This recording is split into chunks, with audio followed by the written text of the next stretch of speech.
Hello, everyone, and peace of Christ to all of you. Today we have a special invitation. We have our sister from DCCI Ministry. She's going to make a call with me, and usually I don't really accept to speak out of my channel, but because they contacted me a long time ago, and I said then yes, so I have to keep my promise. So they will contact me soon. I think she will be with the other brother, with her. And I think all of you know her. She is a speaker corner. She is a very brave woman. And they choose a topic which is about the paradise in Islam. And for me, I don't really care what the topic is. I do not need anyone to tell me what is the question. They can ask whatever they want. So if for those who like to support this ministry, DCCI Ministry, they are based in England. Maybe you can even join them in some activities. They go to speaker corners in England, and they are very active people. So please invite your friends, and soon we will be with the brothers and sisters from the speaker corners. Is my voice coming good, guys? Is my voice good? Is it low? Is it high? Let me know, please.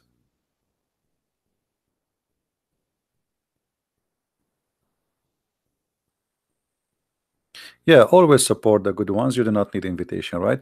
I mean, when you see somebody doing a good work, you do not need somebody to tell you we need to support them, right? So this is, you do not need to wait for me to say this is the right thing to do. You know better than me. So the whole purpose of what we do is sharing knowledge and to arm Christians with the questions, answers, and questions which no Muslim can answer. So Muslims, they have a questions for us, and somebody have to answer them. And not only Muslims, I mean atheists, etc. So we as a Christians, we cannot just be just Christian by name and say, okay, I have a faith and I don't care what people are asking for. You can do that, but I mean, you have a duty in this life is to save people, not only just to be selfish and to be saved yourself. So we have always a duty, and if we don't practice our duty, then we are not really being Christians. All right. And always, by the way, like there is always I say to my admins, if a Muslim want to debate me, please verify that he is a real person, and which mean I say always I want a scholar, a sheikh, a big shot. And then my admins, they send me a link of a guy, a kid who created this chat. They are not listening. When we ask for Facebook, we do not want Facebook. This is not the point. Otherwise, he can create a. We wanted to verify who is this person. Is he worth it? Not a guy he created Facebook and you send me his Facebook, says this is the guy I want to debate you. All right. So if you want to bring me someone, he have a Facebook, we check his page to see maybe he's a sheikh, he's a shaky, he's a belly dancer. Who is he? Not a guy he just opened a Facebook 2 hours ago and he sent you a link. What I will do with the link?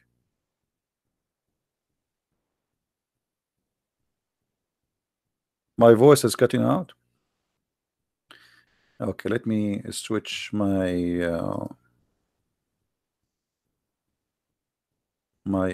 internet. So and that make it kind of hard. Okay, what about now? Is it better now?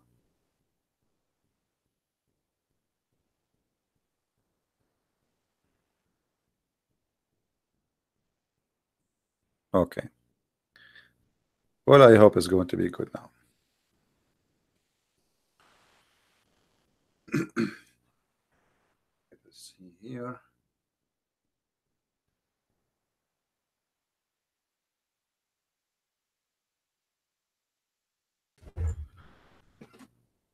All right.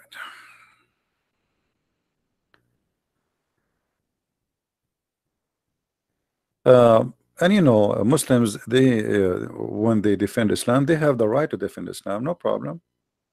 But our duty here is to show that Muslims, when they defend Islam, they prove Islam to be false. I never saw a Muslim really is smart to debate Islam or to prove Islam to be correct. The Muslims, they take advantage of you, of not knowing, and this is the only chance they have. They can make a point against you. Like, let us make it simple. If you are an ignorant, anyone can beat you up. You know what I mean? When you are an ignorant, anyone can beat you up. So it's not really about Islam is good or not. Anyone, a person who worship a tree, he can beat you up if you are an ignorant. So this is what the Bible says, that my people be destroyed because of their ignorance. So when you are having an ignorance, you have a big problem. It's like you are sick, and we need to fight ignorance. This is the problem. The whole world is suffering from that. People die because of disease. What disease is? Disease that us, we are ignorant about how to fight it. Not long time ago, people used to die by flu by millions. Almost the whole earth was demolished by flu. It's just a stupid flu. But because we do not know how to fight this very simple, tiny virus, people die by millions. Ignorance. Today, flu is not a big problem. And Islam is no better, no different. So you need to learn about your weakness, your ignorance. And again, if there is any Muslim want to debate me, you are more than welcome. But I don't want to debate kids, because we cannot call it a debate. Or Muslims calling me like this guy in the text. His name is Fahim. Do you see this guy Fahim? If you click at his page, you will see a guy. He is like 55 years old. Last time he called me, he played for me a love song. Do you believe it?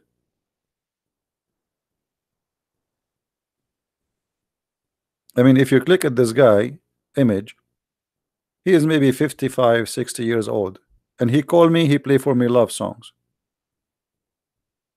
So we don't want to waste our time with kids.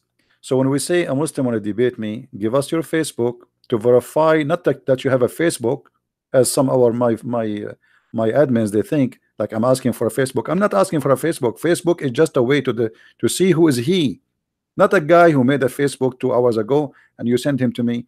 We need to be sure that this guy, he claimed to be a big shot, like he is Zakir Naik, he is Shish Kebab, he is Shabir Ali, not a kid. He made the Facebook 2 hours ago and you posted for me.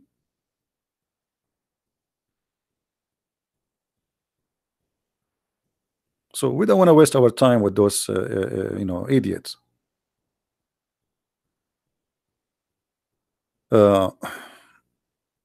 Otherwise, all Muslims are welcome to prove Islam to us. All of the Muslims. But I don't want to waste your time. Explain 48:9. Okay.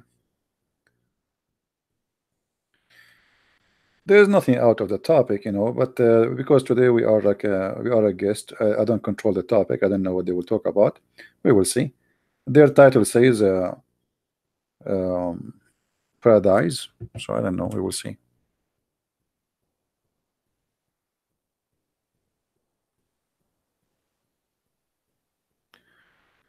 Your Facebook last day upload about 92 ministers sentenced to death by Islam of Afghanistan. I did not post anything in my Facebook, Mr. August. If people they posted there, that's not me.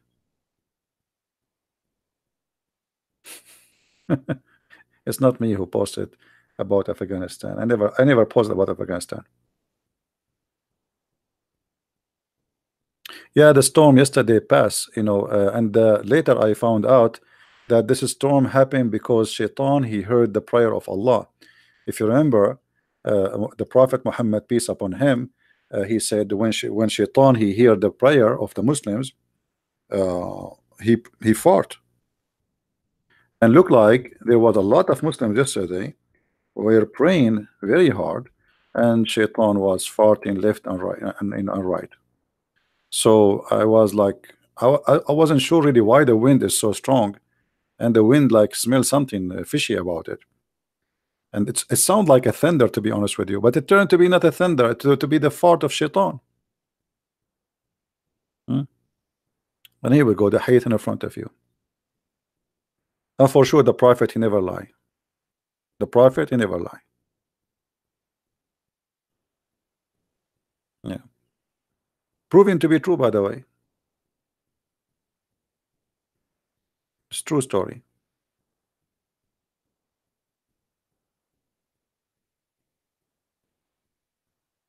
Anyway, guys, invite your friends. We are waiting for our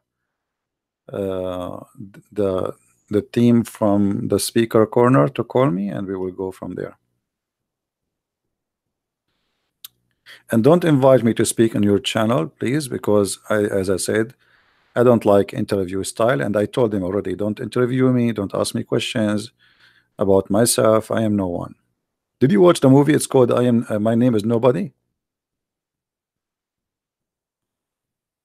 He abundant love, Arabian Prophet, he lied. He says the earth is flat.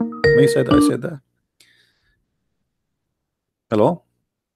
Hello, peace of Christ be with you, sir. How are you? Hey, sister, peace of Christ with you.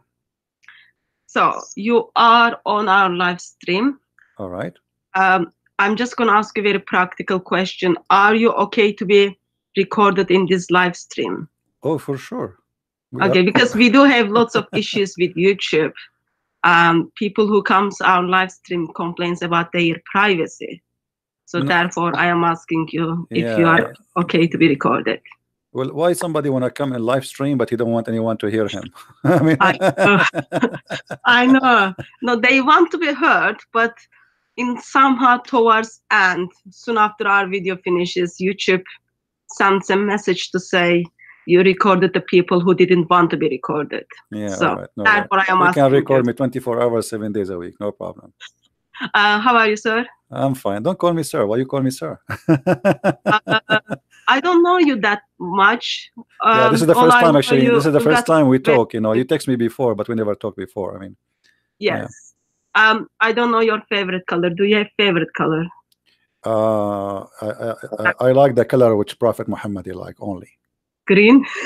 No, Prophet Muhammad he like red. Okay. I'm just joking. Okay.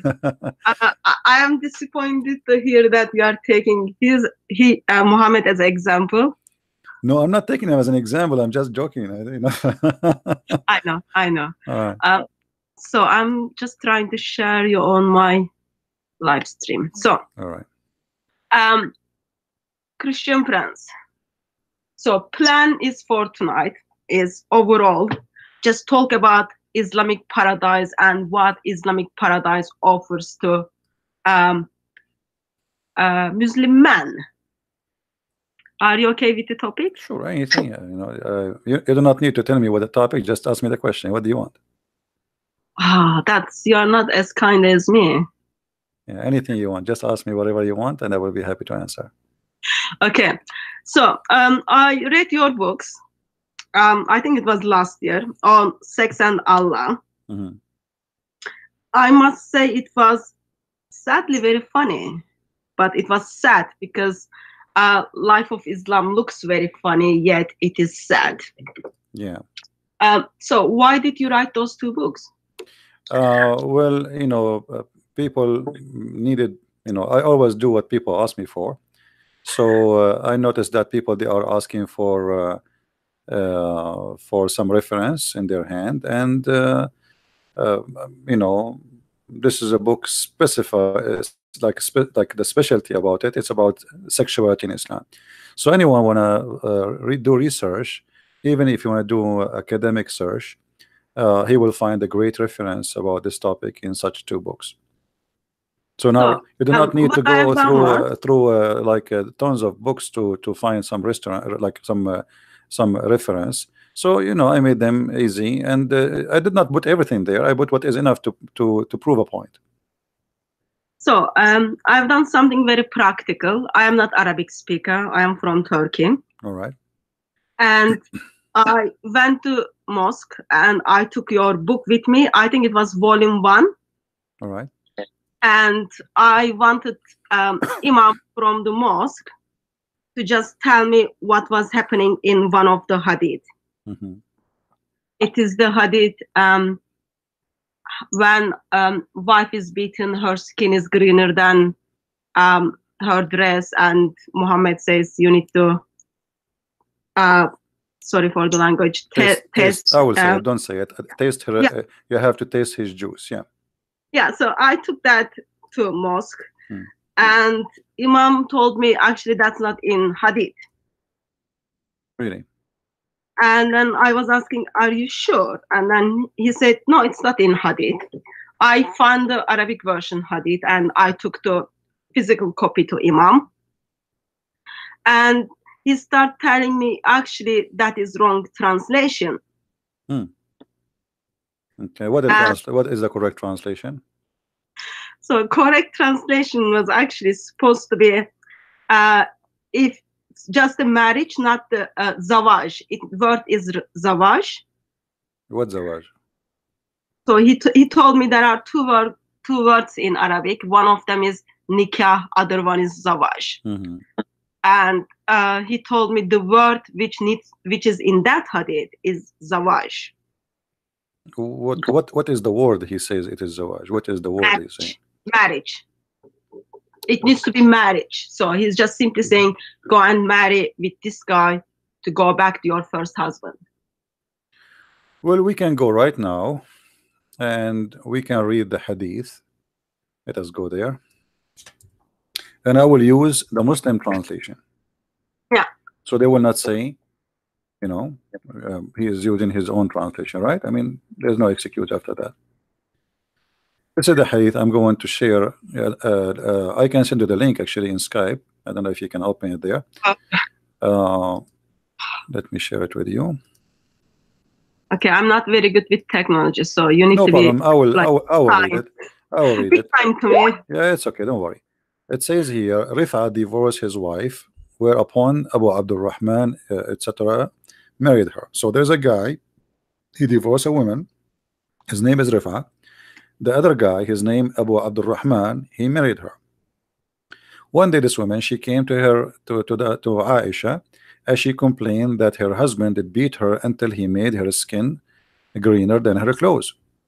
And then Muhammad, he came and he asked what's happening. So she said to him the story that her husband did beat her. Then Abu Abdurrahman, he heard that she went to Muhammad. So he came and he found his, his wife. She went to Muhammad. So he came with his two sons from the another wife. So this is two sons he have from different wife.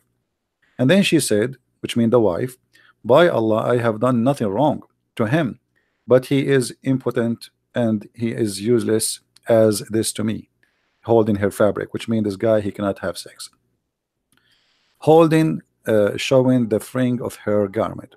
Abu Abdurrahman said, by Allah, I can't satisfy her, but she is disobedient and wants to go back to Rifa. Allah Messenger said to her, if this is your intention, then you know that it is unlawful for you to this is the Muslim translation, not my translation, to remarry Rifa, unless Abu Abdurrahman had sexual intercourse with you. Then the Prophet said, he saw the two boys of the Abdurrahman and he asked him, are these your sons? Abu Abdurrahman said, yes. The Prophet said, you claim what you claim, which means the guy, he cannot have sex.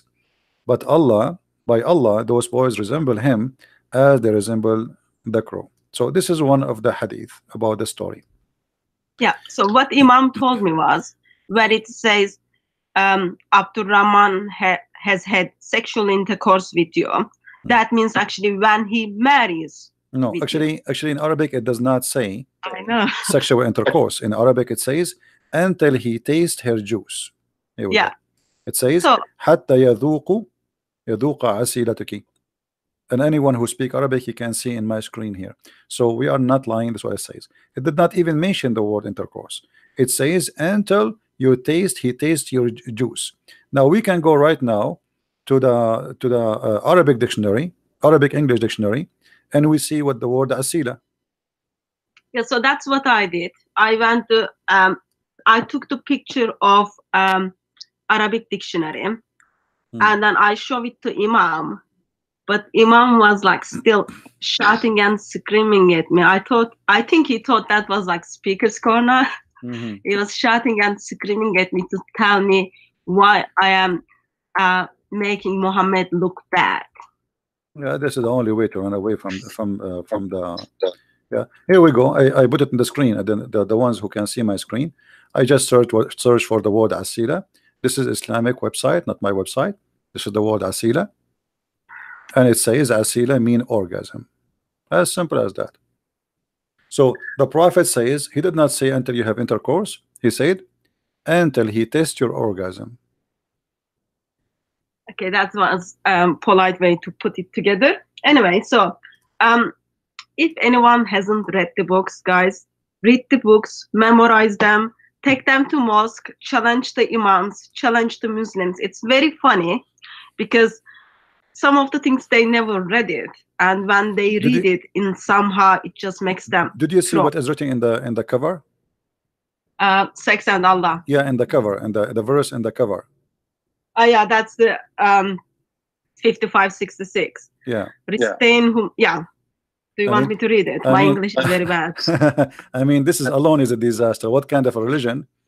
What kind of religion? This God, he described what is inside the women private part, you know, to make us believe in it. You don't need to be genius to answer that question. It's called Allah. Yeah. But that's different topic. Yeah. So anyway, just wanted to say thank you very much for these works. They are very, very helpful to Christians. Also, it is very helpful for Muslims who never even bother to think about what their religion is teaching.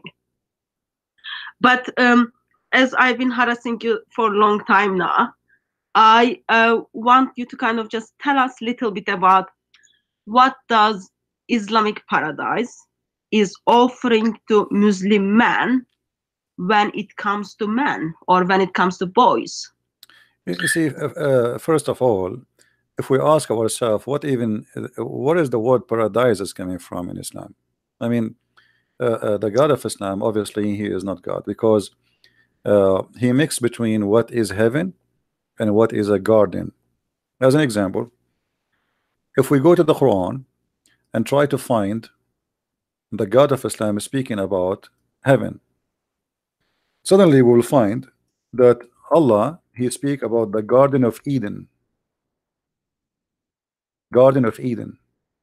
And that is all over the Quran. Chapter 9, 72, chapter 13, 23, chapter 16, 31, 18, 31, 19, 61, 35, 33, 38, 50, 48, 8, 61, 12, 90, 99, 98, 8. So all of this is speaking about the Garden of Eden. But how the Garden of Eden came to be in the heaven of Allah? This is showing us that the one who wrote the Quran, not only he is an idiot, he is ignorant, because the Garden of Eden is not supposed to be in the sky.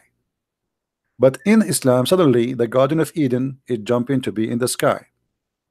And here, if you look at the heaven as an example in chapter 18, verse number 31, you will see how silly this heaven. I know you want to know about the boys, but we want to give introduction to those people who they are trying to understand. If you go to that verse in 1831, you will see it's speaking about that Allah will give me a bracelet of gold, and I will wear a green silk clothes for eternity. and I will be laying down in a couch, and I will have a pillow underneath of me. Okay, so if just a moment, green is not your favorite color, so your favorite color is red. What are you gonna do? None of those actually is my favorite color anyway, but I'm just joking with you. But in here, like, speak of the argument. you see, If you see, this is the good thing about women. You know, like women, they want to know what the color you like. This is not my topic. Focus with me in the heaven. So the heaven is of Islam. It is very silly, very silly. What kind of God he promised me a bracelet in my hand, and I am a man. Why a man when I wear a bracelet? A bracelet of gold, and then I will wear a green silk clothes all my life for eternity. How boring. And not on and he is trying to tempt me, and he say you will be reclining there. I mean, how silly is that? So what does that mean? I mean, this is so here you notice that Muhammad is making fun of us, insulting our intelligence, believing that we are a bunch of fools, and we will believe in such a religion because he promised us a couch, and he promised us a green silk and a bracelet in our hand, and we will have open buffet.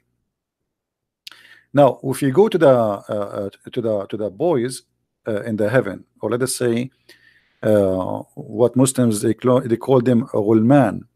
First of all, the word ghulman, or I don't know if you know what ghulman mean. What ghulman mean according to your knowledge? Do you know? I don't know, but can I make a comment before you move to that on Surah 18 verse 31? Go ahead.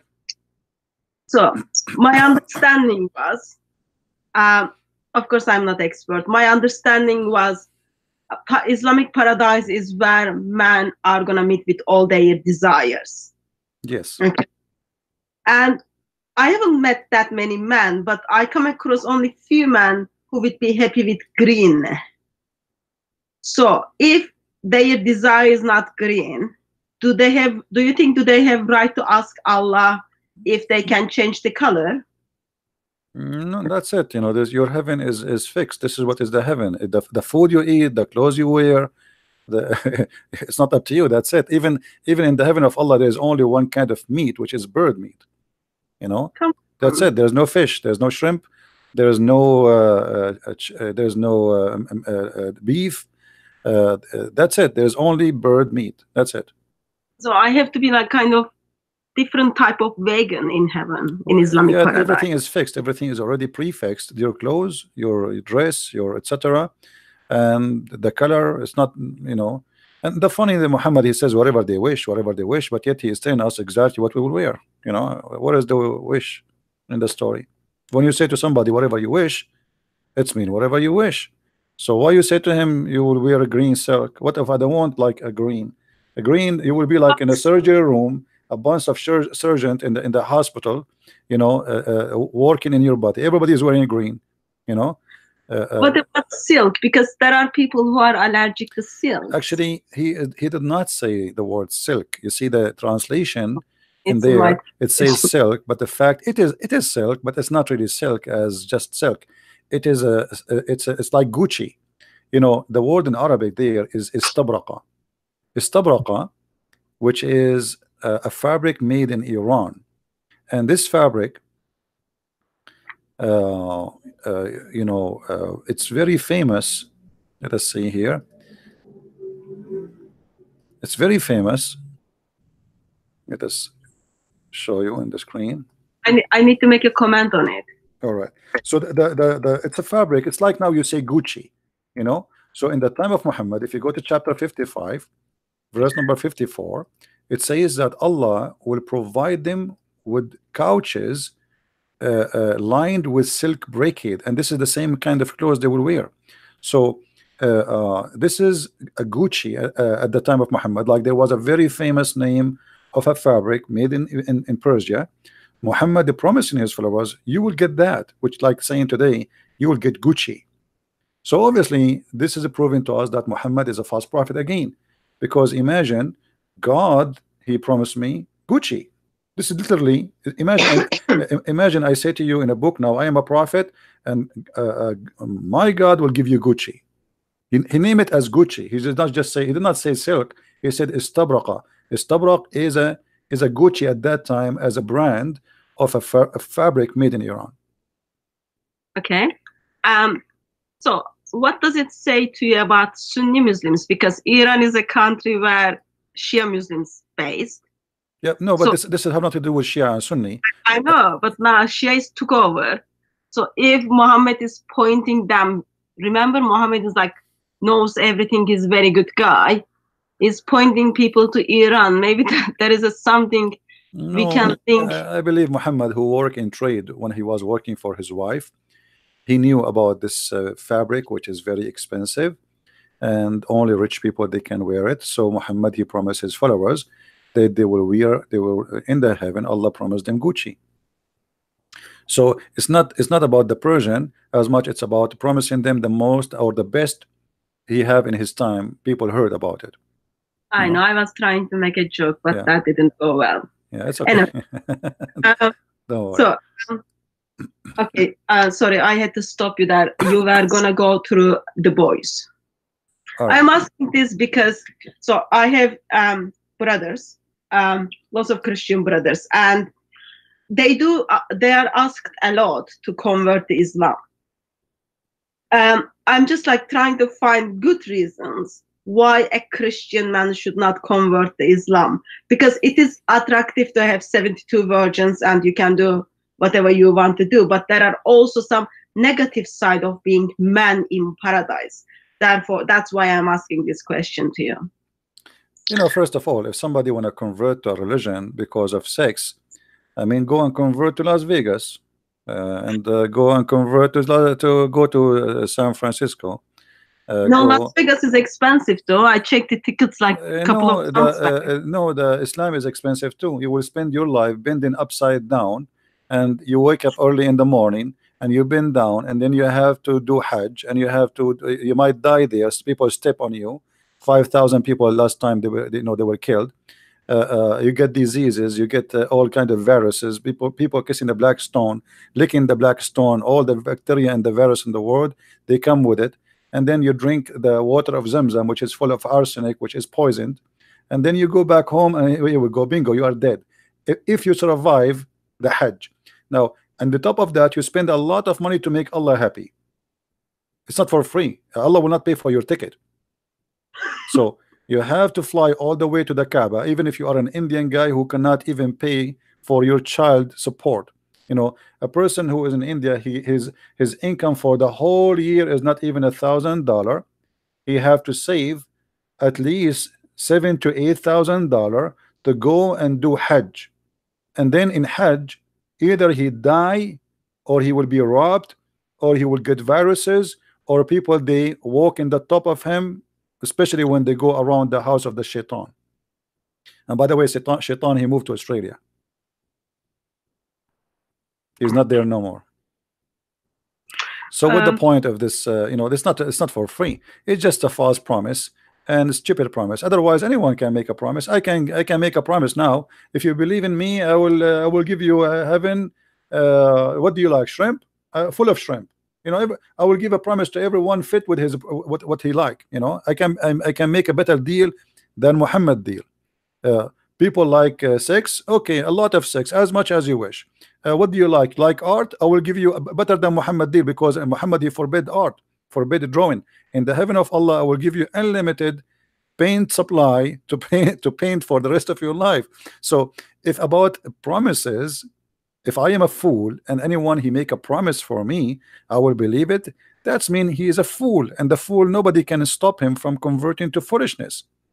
Go and convert, who care?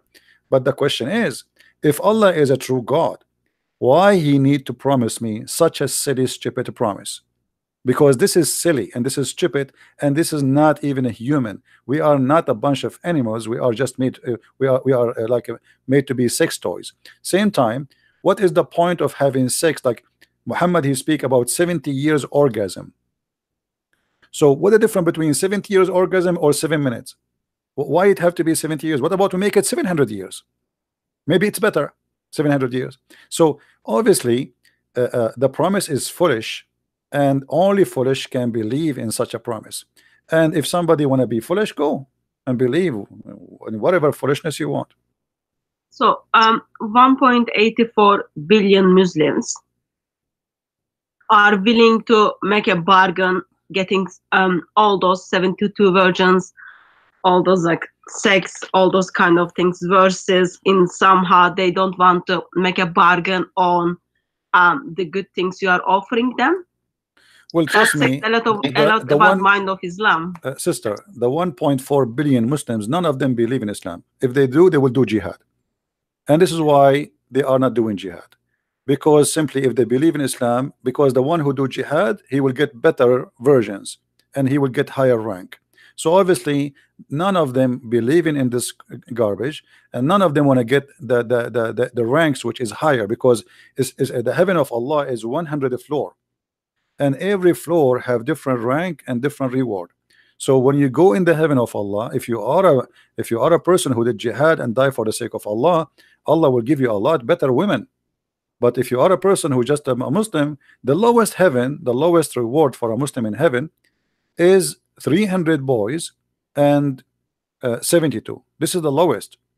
Yeah. So So that's where I step in. Sorry, that's where my question starts. Okay. So Muslim man wants to follow Islam as faithfully as they can, and they want to take the life of non-Muslims in name of Allah, and they end up in this Las Vegas where they are going to get 72 virgins alongside of 300 boys. What are those boys are going to do in paradise? Yeah, first of all, they are not boys.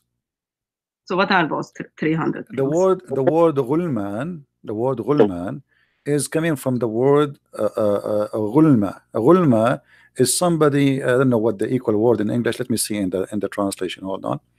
If somebody, he is an age where he is like a youth, but he is so excited for sex, that is what is ghulma mean. If we go here, actually here we go. This is the word ghulma. This is the word ghulma. This is Islamic dictionary, not my dictionary. This is the word ghulma, where the word ghulam coming from. It says here, this is all the description for the word ghulma. So those ghulman, they are boiling for appetite of sex, sexual desire. So Muhammad is not only promising them that you will have, like here they say, nophomia. I don't know if I'm saying it correctly. Nephomia, nophomonia. I don't know what to say it. So yeah, it's not, English is not my expertise. It's okay, but people, they can see my screen, they can read it. But anyway, this is where the word ghulma is coming from. The word ghulam. So Muhammad is promising them ghulman, not boys, not just boys. They are not, because when you say boys in English, it means maybe he's like 6 years old, or this is not what it says. They are ghulman who they are facing, let us say, they are in a stage of their sexuality is in the top. Their sexual desire and needs is the top human being he can have. So at that age, this is what Muhammad is offering in heaven. Now, why Muhammad is promising them such a person, or such a, if we can call him a young youth, like teenage, who is so horny? What is the point if he is just going to be a servant? There's other hadith where Muhammad, he says, sorry, you've got 300 of those boys. I'll call them boys because I can't pronounce that Arabic word. And also those of, if anyone is eating, it will make them sick. Actually, the number, hold on, the number is not really 300. There's a hadith says 300. There's a hadith says 80,000 boy. In the first floor of paradise. Yes, this is for the bad Muslim, not for the good Muslim. Okay. If you go to Jami' al-Tirmidhi, Jami' al-Tirmidhi, hadith number 2562, it says the least of the people of paradise in position is the one with 80,000 servant, which they are the ghulman, and 72 wives. He shall have a tent made of pearl, etc. And then he described the rest of the accessories. Yeah. Okay. Sorry. maybe it's my English or maybe it's my maths. Something is not matching up. So you have one man, okay? He's got 72 virgin wives and up to 80,000 boys. Yeah.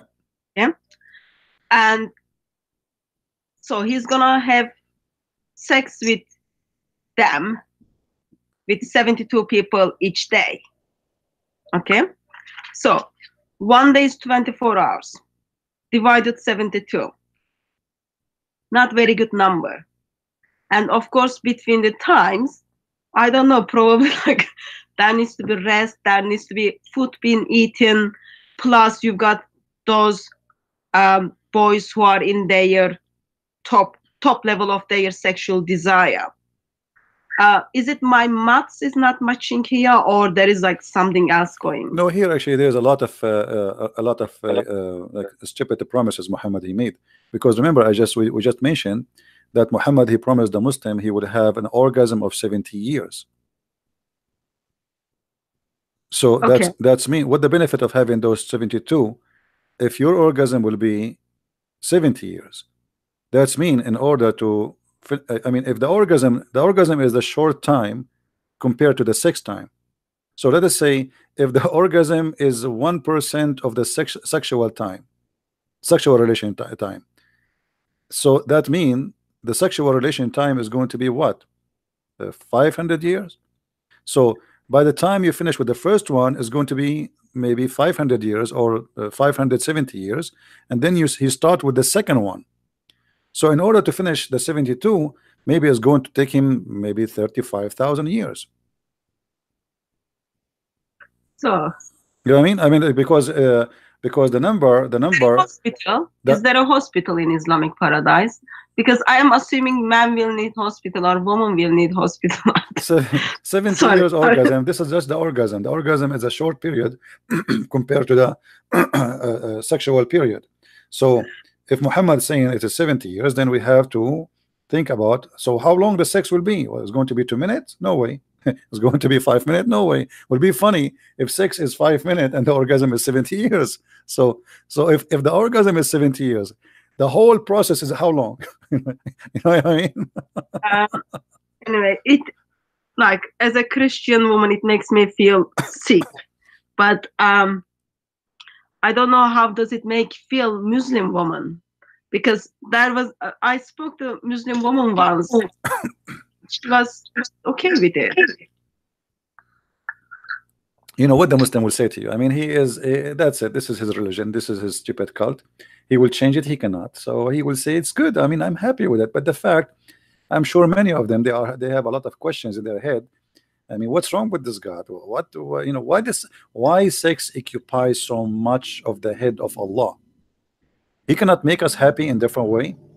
I mean, God is almighty and he can make you happy. Happiness is not difficult for God to bring it to you. So if happiness became just sex, then this God must be a sexual God, because he concentrate. If we go and read in the Quran, the only promises is either about gold, silver, clothes, food, and sex. And sex will take a big portion of this heaven. So everything is about the belly and down. There's no heart, there's no love, there's no, you know, what about God created Adam and Eve? So the logic is, if God will provide us with sexuality, then well, one man and one woman, because God, he did not create Adam and 72 Eves or 72,000 Eves. So if this is what God he did in the beginning, why he would do different in the end? It doesn't make sense. So Muhammad, he was trying to tempt his men to die for him. Go and fight and die. And the promises is so cheap. I mean, talk is cheap. I can promise you heaven as you wish. I can promise you the biggest, even Muhammad, he promised a guy that he will have a corner lot in heaven, and he in exchange of his palm tree farm. So Muhammad, obviously, he is a good bargain person. Actually, even the Quran describe Islam as a bargain, as a business. uh, Muhammad, he says, shall I, his God told him supposedly, shall I lead you to a bargain, a business, which will bring you to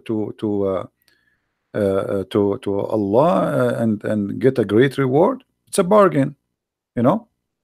Uh, so why Allah he consider believing in him as a business, unless he So, is doing a business? Muhammad is a businessman, and he is saying to them, Allah is a business too. You believe in him? Here we go. Read chapter 61, verse number 10. Oh, who you believe, shall I show you a commerce that you will save you from painful doom? It's a business, it's a trade. You give Allah this, he give you Allah that in return. so let me go back to my Christian brothers who might think it's good offer to buy Islamic paradise or get the Islamic paradise. And some of those brothers are married. Okay, so let's say they end up in Islamic paradise. What are their wives going to get it? If, sake of the argument, their wives made it to the paradise, are they gonna get 72 virgin men? Because equality is important, you know. Well, there is many hadith Muhammad he mentioned, and remember always, anytime the Muslims they find something embarrassing, they will say it's da'if. Anything is, but da'if is accepted still. So if we They all go, pass the test. yeah, if we go in the hadith in Jami' al-Tirmidhi, it says, indeed in paradise there is a market which there is no buying nor selling except for images of men and women. So whenever a man desire an image, he enter it. What does that mean? This is the Playboy magazine of Allah. So now in the heaven of Allah, the heaven, the sexuality is not a sexuality about man sleeping with women only. It is a magazine. There's a magazine store, big mall. There's nothing there. There's no fruits, there's no vegetables, there's no clothes, only images, pictures, Playboy. And then the customer is a man. There's no women customer there. So the sellers, the one who is going to buy is a man. And if the man desire an image, he enter it, which means he will have sex with it. But the images are images of what? Images of men and women. So Islam clearly speak about homosexuality in the heaven of Allah, and it's widely promoted, and they have no problem with it. Actually, I have a video, I don't know if you heard it before, where a guy, many of them actually, they speak about sex in Islam, and the person, he said, there's no problem. What's your problem? Yes, in heaven there is no sin. A man, he can even have, I asked him, so you can have sex with your mother? He said, so what? Why you don't understand? There's no sin in heaven. I do get as well. Sorry? Oh, is that my, I can hear my voice back. I do hear that a lot as well. Muslim men don't see there is any issue that they might have sex with their sisters or with their mothers, even if with their grandmothers. Yeah, because simply heaven in Islam is nothing but it's a hippie house, like the hippie revolution in the 60s, where European people, they decide to go wild, and they want to just have a free sex as they wish, anytime they wish, in the beach. There's no need for marriage. We can share men and women. So Islam is very much advanced before that. But the reason for Islam to be like that, as long as you have my book, if you go in the first volume, you will see the Arab, they used to have many kind of marriages. Correct? Yeah. Many. And many of those marriages based in exchanging women. Exchanging women. So Muhammad, he understand that pleasure, because I believe strongly that Muhammad himself, he used to exchange women. This is why in the Quran it says, like if you go in the Quran chapter of Al-Ahzab, where Muhammad, Allah, he says, supposedly Allah said to Muhammad, not Muhammad saying it to himself, that any woman, she want to give herself to the Prophet so he can have sex with her. And then Muhammad, after that in verse number 52, it says, it's not allowed for you to change or exchange. This is the translation the Muslims they have. So how you can exchange women? I mean, how you can change a woman? You see here, it did not say divorce. He says you cannot change or exchange. Exchange in Arabic, to beddel, there's a huge difference between divorce and change. Divorce, she's gone.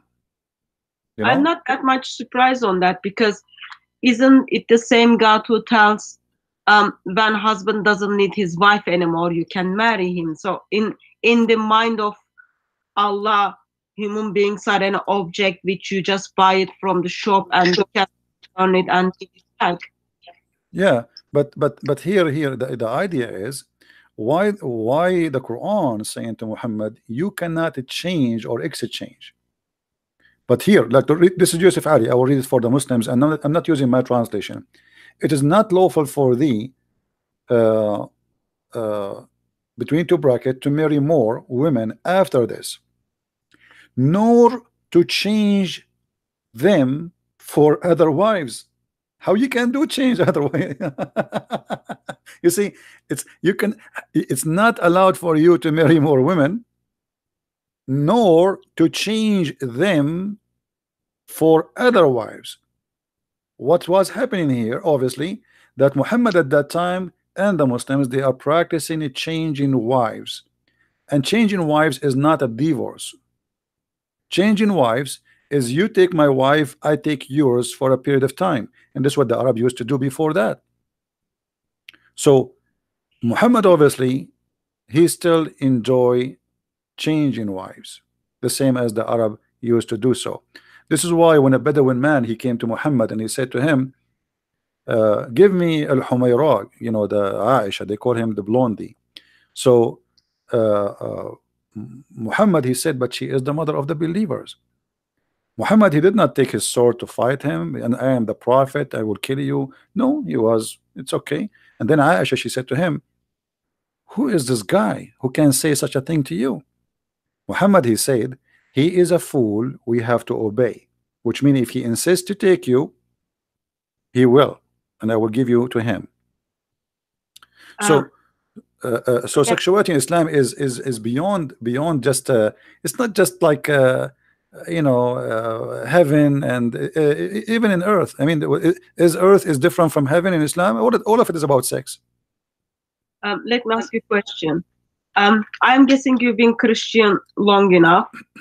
How, may I ask, like, how old are you? Are you like in your 30s, 40s, 80s? I'm very old, even you know. Okay, I'll think you are in your 70s. Yeah, 80, 90, can say. Yeah, I'll go with 70s. Okay.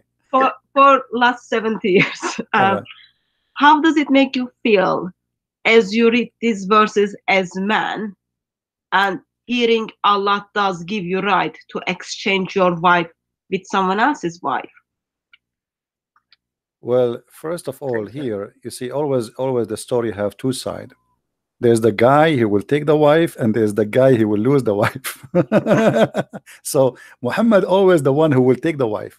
You see, you remember the story where Muhammad, he took the wife of his own son, right? Yeah. So in the story, Zayd, he is younger than Muhammad, and Muhammad is the old guy, but yet the younger is the loser, and the older is the winner. So Zayd, he been forced to divorce his wife, so Muhammad, he can have her. So age will not change the fact that everything in Islam is about a winner and a loser, and always Muhammad have to be the winner when it's come to sex. You, even if you are the son of Muhammad, you are not safe. Your wife is not safe from him. And even Ibn al-Arabi, in the interpretation, they says that Ibn al-Arabi, he said, if the prophet his eyes fall into a woman, her husband, he must divorce her immediately, so the prophet he can have her. So Muhammad, I believe, in certain point his reputation became so horrible, and he wanted to fix it to make it look like, okay, you know what, I became a good guy, I'm not going to exchange wives no more, I'm not going to be the playboy, you know me, anymore. So In the chapter of Al-Ahzab, after he made the verse where it says that any Muslim woman, she can give herself to the Prophet so he can have sex with her. After that, Muhammad, he came, oh, okay, you know what, Allah, he told me after that I cannot change women, because people, they start talking about what kind of a prophet this prophet is. And that's why, if you remember, Aisha, she said to Muhammad, Inni ara rabbuka yusari'u ila hawaka ya Muhammad.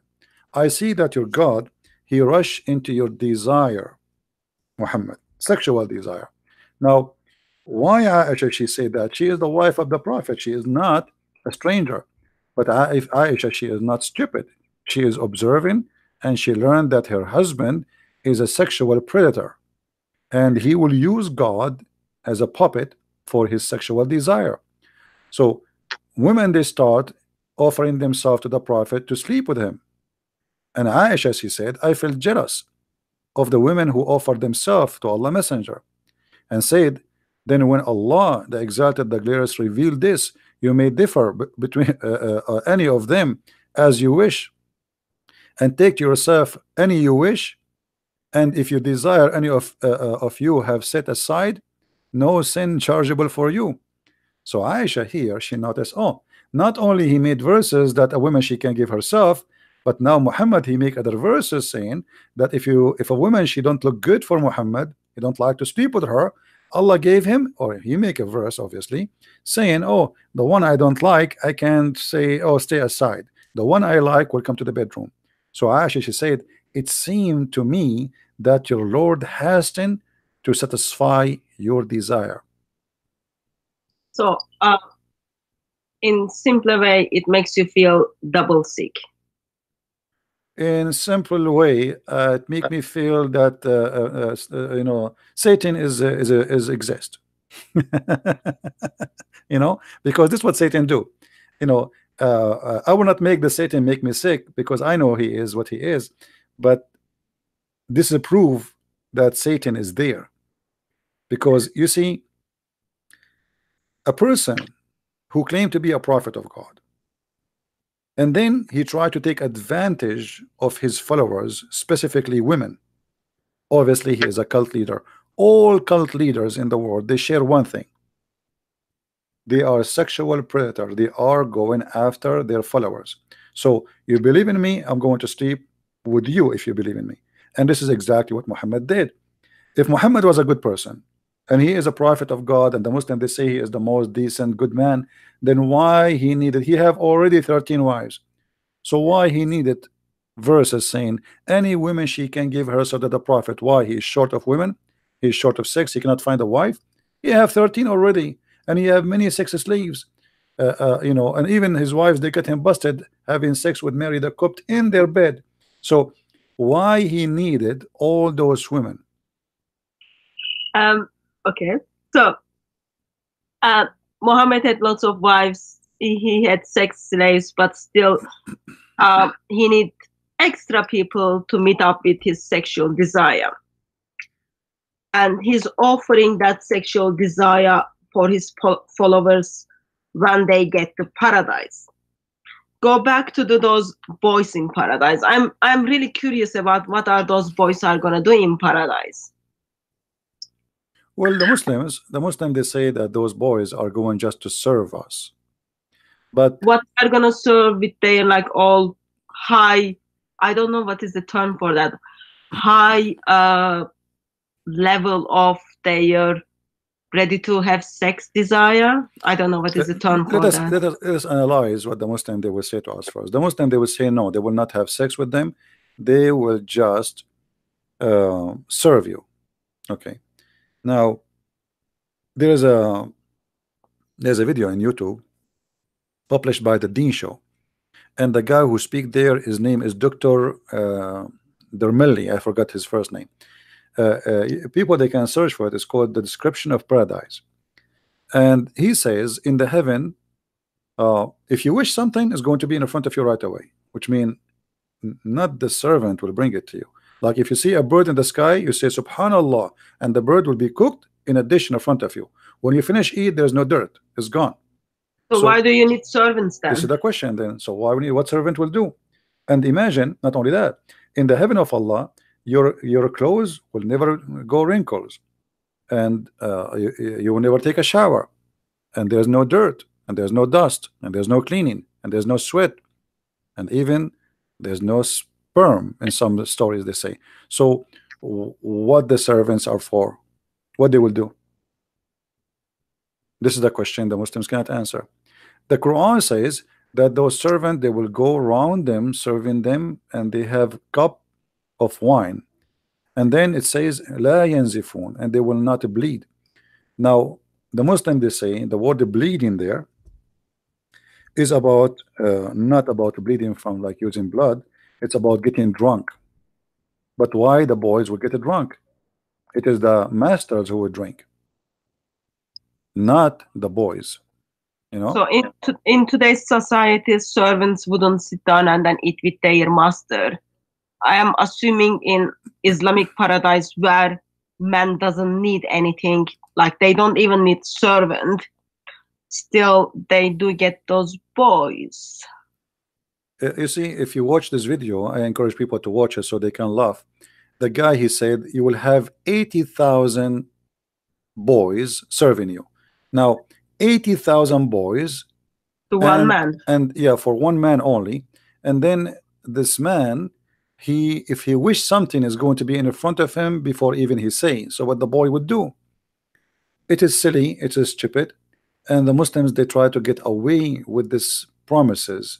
At the same time, isn't it, this is a child abuse? Let us say they are But youth. slavery is all right though in Islam. It's all right, yeah, but Yeah, so but, they wouldn't complain about but those who claim that Islam is a good religion and Islam is have ethic, I mean, where is the ethic in this?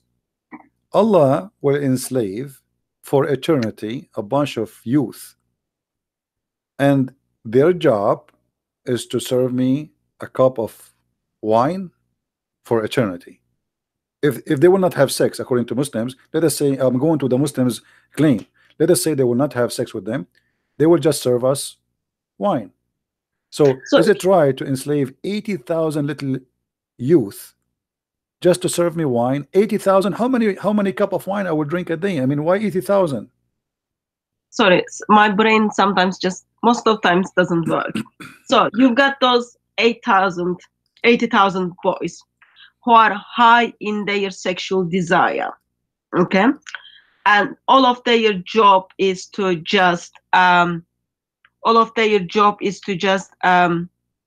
serve you wines, 80,000 wines in one go.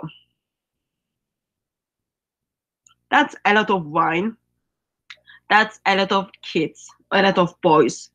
And I am very curious why Muhammad needed to express how high was their sexual desire. Well, what do you think? Well, you know, it's not only a lot of wine. I mean, this is stupid. I mean, what you see, like if heaven is heaven, can't heaven be perfect without having a youth next to my bed? 80,000. I mean 80,000, they have to be mute to enjoy my day. 80,000, they don't talk. 80,000, they don't blink. 80,000, they don't even make a sound when they walk, because if you have 80,000 chicken and they walk around without talking, without making buck, buck, buck, buck, buck, they would drive you crazy by the sound of their feet. So you have 80,000 youth. This is an army. You can fight, and you can you know, there's some countries until now they don't have 80,000 soldier. So 80,000 just to serve me wine. Well, life must be very hard in paradise, Christian friends. You can guess, like having lots of sex for long times, you need lots of drinks, and you need those sexually high boys to serve you drinks. For me, I see it very, very silly, and it's an insult to our brain, like how anyone can believe in such a garbage. I mean, 80,000 little boys, and they are youth, and they are horny, and they will be and not only that, the Quran could describe them, they are white like pearls. Why they have to be white like pearls? Why they have to be so beautiful? You know what? So obviously the man is enjoying their beauty too. Otherwise, why I need those boys who they are youth, who they are very horny? Why they have to have such a look, such a face, and such a design? It doesn't make sense. But the whole idea is promises is cheap, and Muhammad is speaking to a bunch of Bedouin. The Bedouin, the Arab, they love sex, they love to drink, they love even the Quran. Muhammad himself, he was a heavy drinker, him and Umar al-Khattab and all the Muslims, to the point he became the joke of the town. Everybody, when the Muslims they pray and they are drunk. So Muhammad, after the people start making fun of him, he come with a chapter 4 verse number 43, where it says Allah told Muhammad, supposedly, for sure this is Muhammad, he said to the Muslims, "Oh, who you believe, approach not prayer when you are drunk." So imagine how much they are obsessed with drinking, those Arab in the time of Muhammad, to the point they cannot pray. They are, when they go to pray, they are falling apart. So they are a bunch of drunken people. So Muhammad, he did not forbid that until he himself cannot drink, and then he says the wine is haram. Now here you will see the contradiction. Why wine in earth is bad, and why wine in heaven is good? I know Especially, the answer to this question. sorry. I know the answer to this question. All Would you right, like me to answer? go ahead. So, according to an imam who I spoke, he said Allah wants us to control ourselves in this world, and then we will get the wines in paradise because we deserve it by controlling. And my response to that was, morality of Allah changes while people are in this world. His morality gets worse when people end up in paradise. But the Muslims don't control anything. The Muslims, Muhammad, he legalized all adultery and he make it legal, including prostitution. Like, is a prostitution haram in Islam? It's not. No, that's why we do have lots of grooming gangs in UK. I'm not sure if you heard of it, thanks to teachings of Islam. I don't know what is that, but prostitution in Islam, uh, as long you are using your slaves, it is halal. Chapter 24, verse number 33, it says that force not your maids, who they are your slaves, into prostitution if they desire not to do so. But however, if you force them, Allah is all merciful and forgiving. There's no punishment in Islam for any Muslim if he use his slave. She have to be a slave, not a free woman. If he use a slave he own for prostitution, it is legal, it is halal, and there's no problem with that. And the only condition here in the verse says, force them not if they choose. Which means if you ask her, do you like to do prostitution, and she says, "Hey, good for me," then business is good. However, even if you force them, Allah is all merciful. The Muslim, they say Allah is merciful for them. Okay, but what is the punishment for prostitution in Islam? You see, the verse doesn't say never do prostitution. The verse is so clear.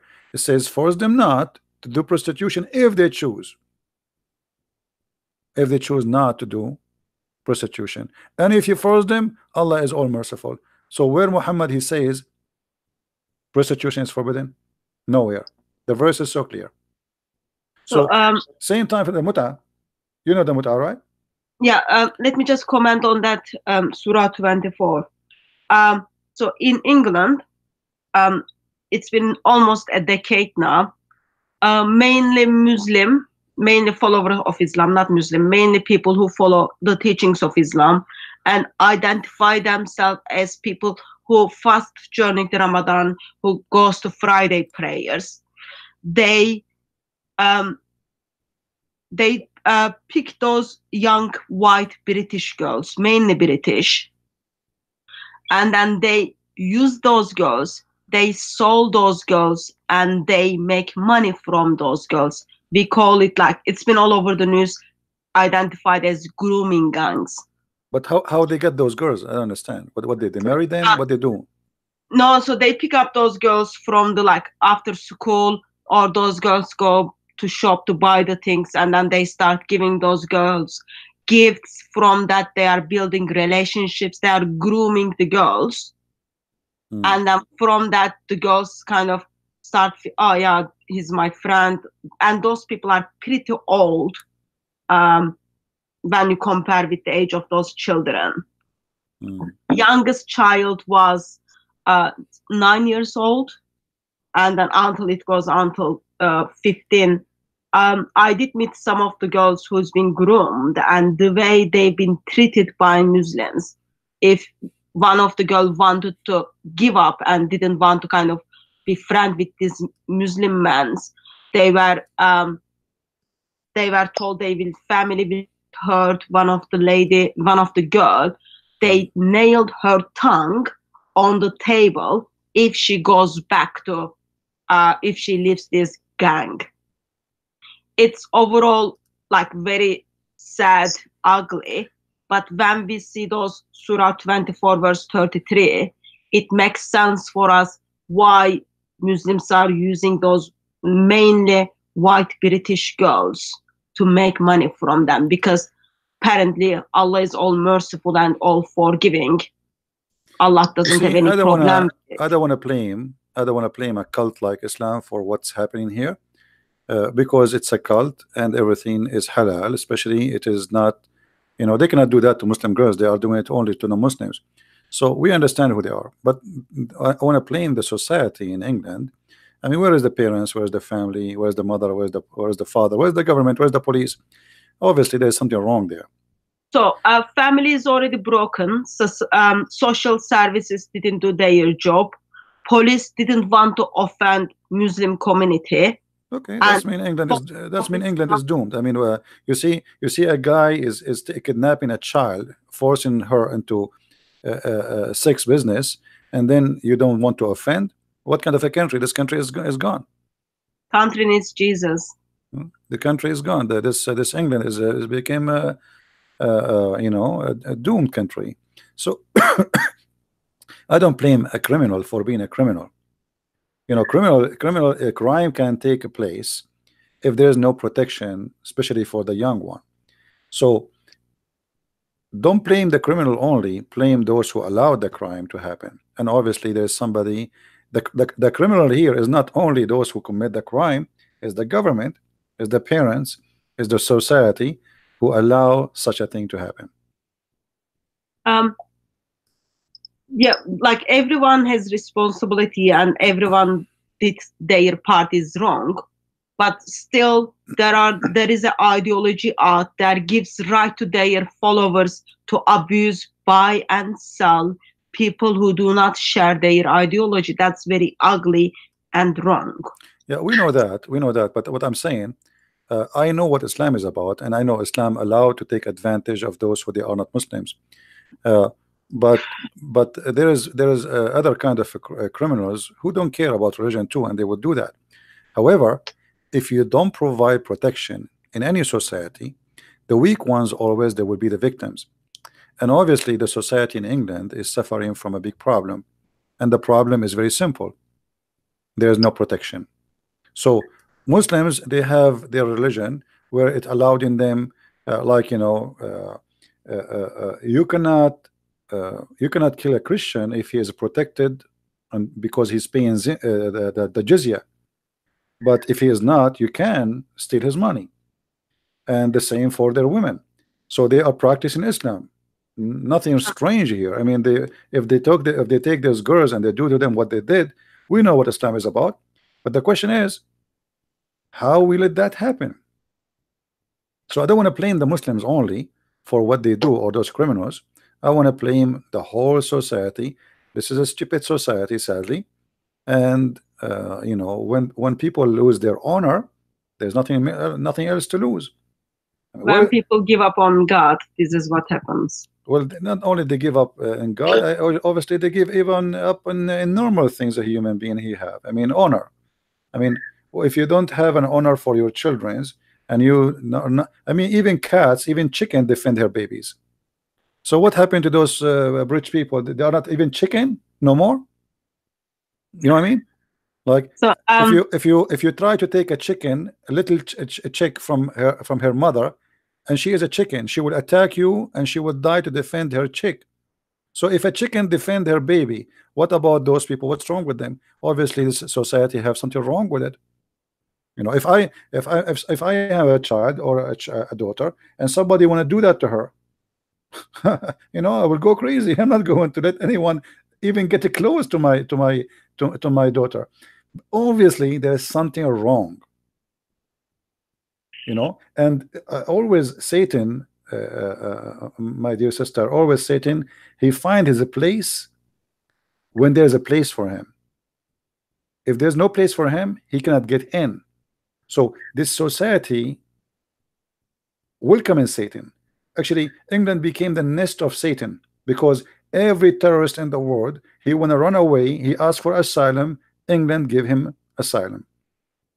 okay, I'm not gonna comment on that. So can I ask another question? Sure. Just changing the topic. All right. So I hear from mainly from Muslims, Muhammad was very good man and he's like very good example. And one of the good thing Muhammad did was feeding a cat. Apparently he gave milk to cat. Do you know where this comes from? Well, you know, the strange is Muhammad, he gave milk to a cat, and there's a hadith says a guy who gave water to a dog, he will go to heaven. Okay, when you hear this, you think that Muhammad was like a guy who believe in Buddha, like he's a Buddha guy, you know, and like he's a spiritual, and he was wearing a robe around himself, and he carry an umbrella in the top of his head, and his name is the Dalai Lama, you know. But isn't Muhammad the same guy who said kill all the dogs? The black ones, yeah. No, all the dogs. No, not only the black one. In the beginning, he said kill all the dogs. But when people they start complaining, he switched to the black dog only, because people they have guard dog, they need dogs. Nobody can live without dogs at that time. So dogs at that time, it was a necessity, it's not a luxury.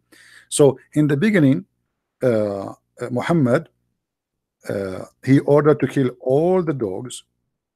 And here we ask ourselves, if Muhammad he ordered to kill all the dogs, how a person can believe that Muhammad he gave a cat a milk and he was a very nice person? It was narrated, and this is Sahih Hadith, the Messenger of Allah raised in his voice and commanded that dogs to be killed, and dogs were be killed, except for hunting dogs or dogs kept for herding livestock. So all dogs were killed. And by the way, this is only after adjustment. In the beginning, Muhammad he ordered to kill all dogs with no exception. Sahih Muslim. Let us show the hadith number so people will not say we are making things up. Do you mind sharing your screen, Christian friends? Yeah. Are you sharing your screen? Or you want me to share in my Skype, you mean? No, like I'm. Yeah, you can share my video. Yeah, no problem. You can share. Sahih Muslim 1570, hadith number A. Or you know, it says Ibn Umar said, Allah Messenger reported Allah Messenger giving command for killing dogs. So Muhammad he ordered to kill the dogs, and then when the people they start complaining, he switched. He said, okay, kill only those who they are not herding and not guarding. So anything else you kill. So why Muhammad, if he is a nice person, want to kill dogs? And Muhammad actually he says, if not the dogs are nation like other nations, I will order to kill them all. You know why? Okay. Do you have any pets? Do you have any dogs or cats? No, I don't have. Guinea pig or anything? No, I don't have. No. So I've got 3 dogs. Okay. All right. Like they are seriously very lovely. And one of them is puppy. She just chooses everything. Other ones are like little bit older. I look into their eyes, and when I remember Muhammad wants them dead, it doesn't give me that much nice feelings about Muhammad. Do you think my feelings are correct? Well, dogs, they have a special sensation and they can sense evil, so because they can sense evil, I believe Muhammad, he hated them. Each time they see Muhammad, they sense evil in him. They start barking. Well, obviously there's something. I mean, why the guy, he is ordering to kill dogs? I mean, he is a Bedouin man, live in the desert, and everybody need a dog. So a dog, he bark anyway. If we see a stranger, he would do that. But so why you hate all the dogs? Doesn't make sense, So as you see here, I'm showing the hadith in the screen. People, they can see it. Yep. And this is hadith number 1573a. It says that Muhammad, he ordered kill all dogs, all the dogs, and then he made an adjustment. Then he permitted keeping the dogs for hunting and protection. So there is no need for any man. I mean, dogs are very beautiful animals.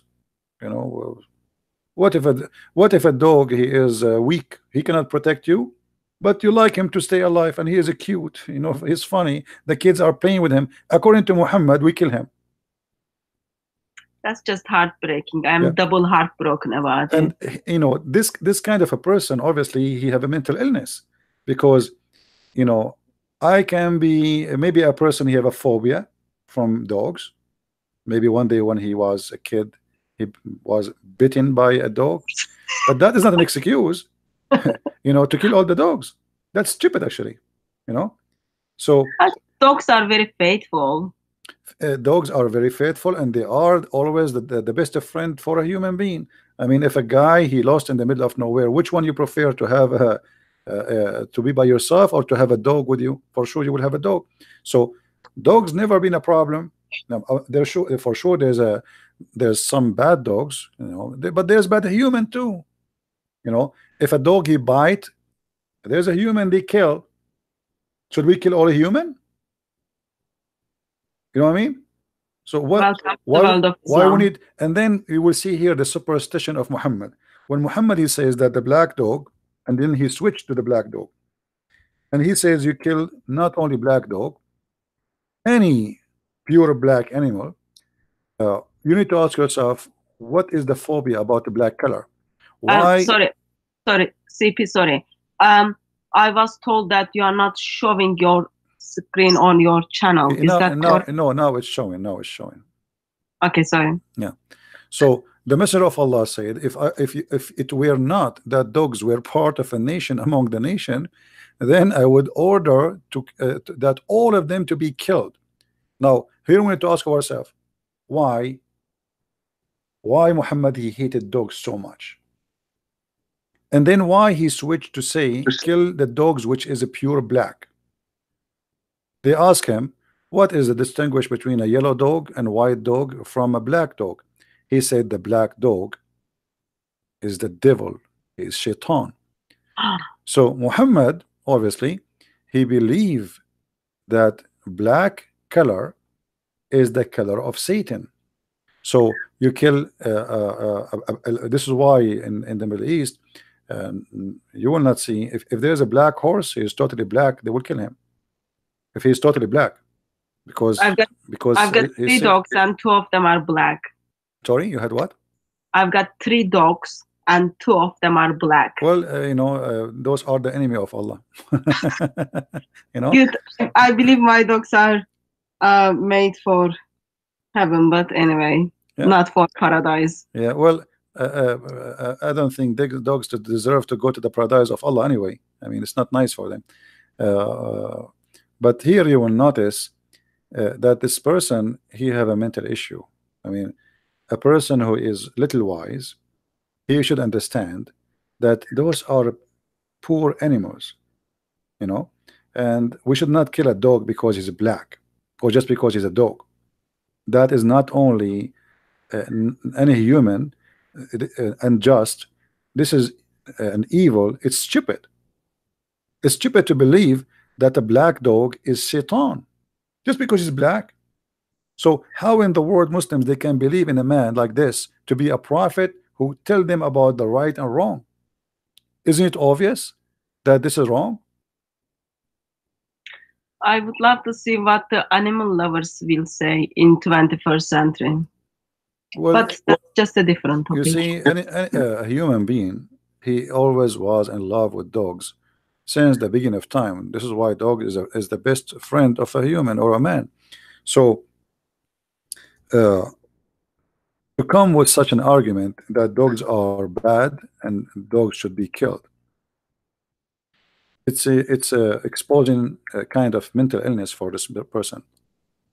So just go back to my question on Muslim reasoning that Muhammad was very good man because he fed the cat. So you, like, how long have you been looking into Islam? So you are 70. Can we say like last 60 or 65 years? Sometimes I have over 100 now. You know, by Yeah. knowledge. No, look, listen. If Muhammad nice to cats, why he is not nice to human? Oh, well, so just a moment. How long have you been studying Islam? Over 70 years? You know, no. You know, let us say. Okay, I'll ask much simple if you don't want to share your age. Have you got gray hairs yet? You see the woman questions. Well, if you've got gray hairs, that means Islam gave you gray hairs. I don't know. Last time I looked at the mirror, it was long time ago. So don't ask me those questions. Okay. Okay. Anyway, maybe I don't even have hair. How you know? Maybe I'm like Sam Shamoon. Like, doesn't matter you've got hair or not. God still loves you, and Yes. Lord Jesus Christ died for you. But I just wanted to find out. Yeah, listen to me. I'm assuming you've been studying Islam for a long time. It's not about how long you study, it's about how deep you study. There's many people, they study, you see, there's working hard and there's working smart. There's a person who works so hard, but he cannot accomplish. And there's somebody, he works smart, little, than the one who works so hard. So we need to work smart, not only hard. Okay, in your smart studying, have you got what would be your top 10 things, like if you force and really force that you come across that Muhammad was a good man because these top 10 things? Well, there's the top good things about Muhammad are evil, because if Muhammad, he did give milk to a cat, what about Muhammad letting the women who insulted him and she is over 80 years old, let her go instead of cutting her to pieces? That's mean Muhammad is mentally ill, because you are merciful to the cat by giving her milk, but yet a woman over the age of 80, you cut her to pieces when she's alive. So that is a proof that Muhammad is mentally ill, because this is not a mercy, that's a madness. Like there's a guy who is a king who give his cat a milk, but then he throw you to the cat to eat you. His cat is a tiger. You know what I mean? So I have a cat and she is a tiger, and then I give my cat a milk, and now my cat, she is licking my fingers, and then after that I am so merciful to the point I will throw a human being in front of my tiger because the tiger is hungry. So now I am merciful. So Muhammad, he sacrificed mankind, yet they call him a merciful prophet. How many millions of people get killed because of Muhammad? Muhammad, he did give milk to the cat. But the question, how many millions can get killed because of Muhammad? So saving, so the Muslims are trying to fool us, saying Muhammad, he saved the cat, he killed millions. This is the point.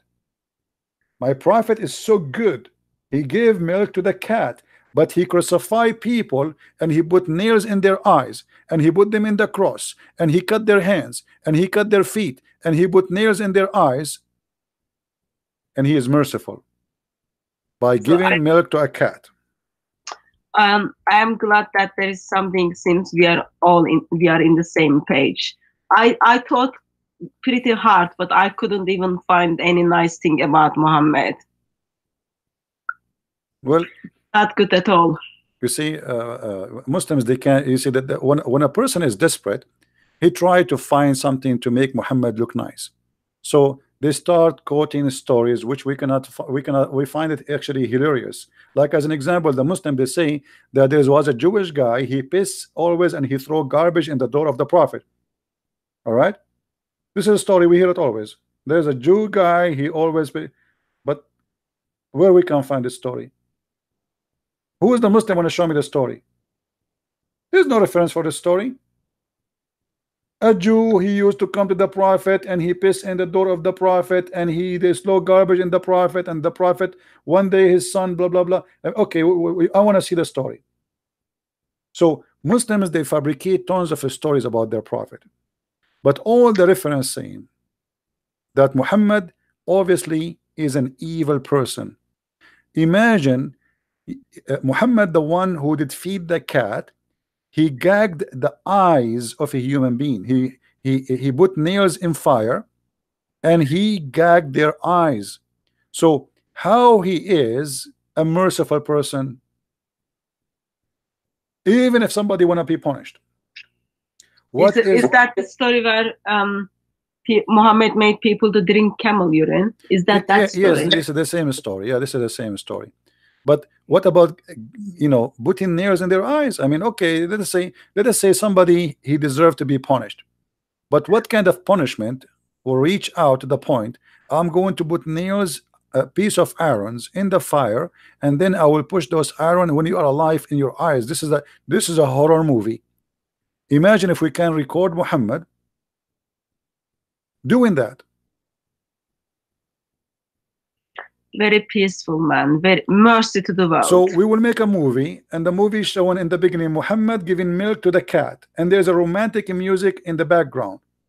And then in the second part of the movie, the Prophet is cutting hands and feet and crucifying people in the cross, and then they bring in nails, he heat it in fire, and he push it inside the eyes of those people when they are alive screaming, and then he let them die slowly. So here we go. This is Muhammad, who he did give milk to the cat. So you know, I believe Hitler, he used to have a cat too.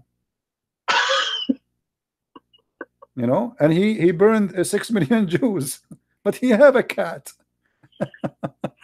Okay, I'm changing the topic. So go back to the paradise. I'm curious about paradise. It's not because I want to end up there, because I concern for Muslims who are hoping to end up there. So we do have those virgins. We do have those boys who are like hyper with their sexual desire. They are serving all those wines, yet they're not gonna get drunk. What else do we have in this paradise? What is paradise is offering Muslim women if they ever make to paradise, since they are not clever enough?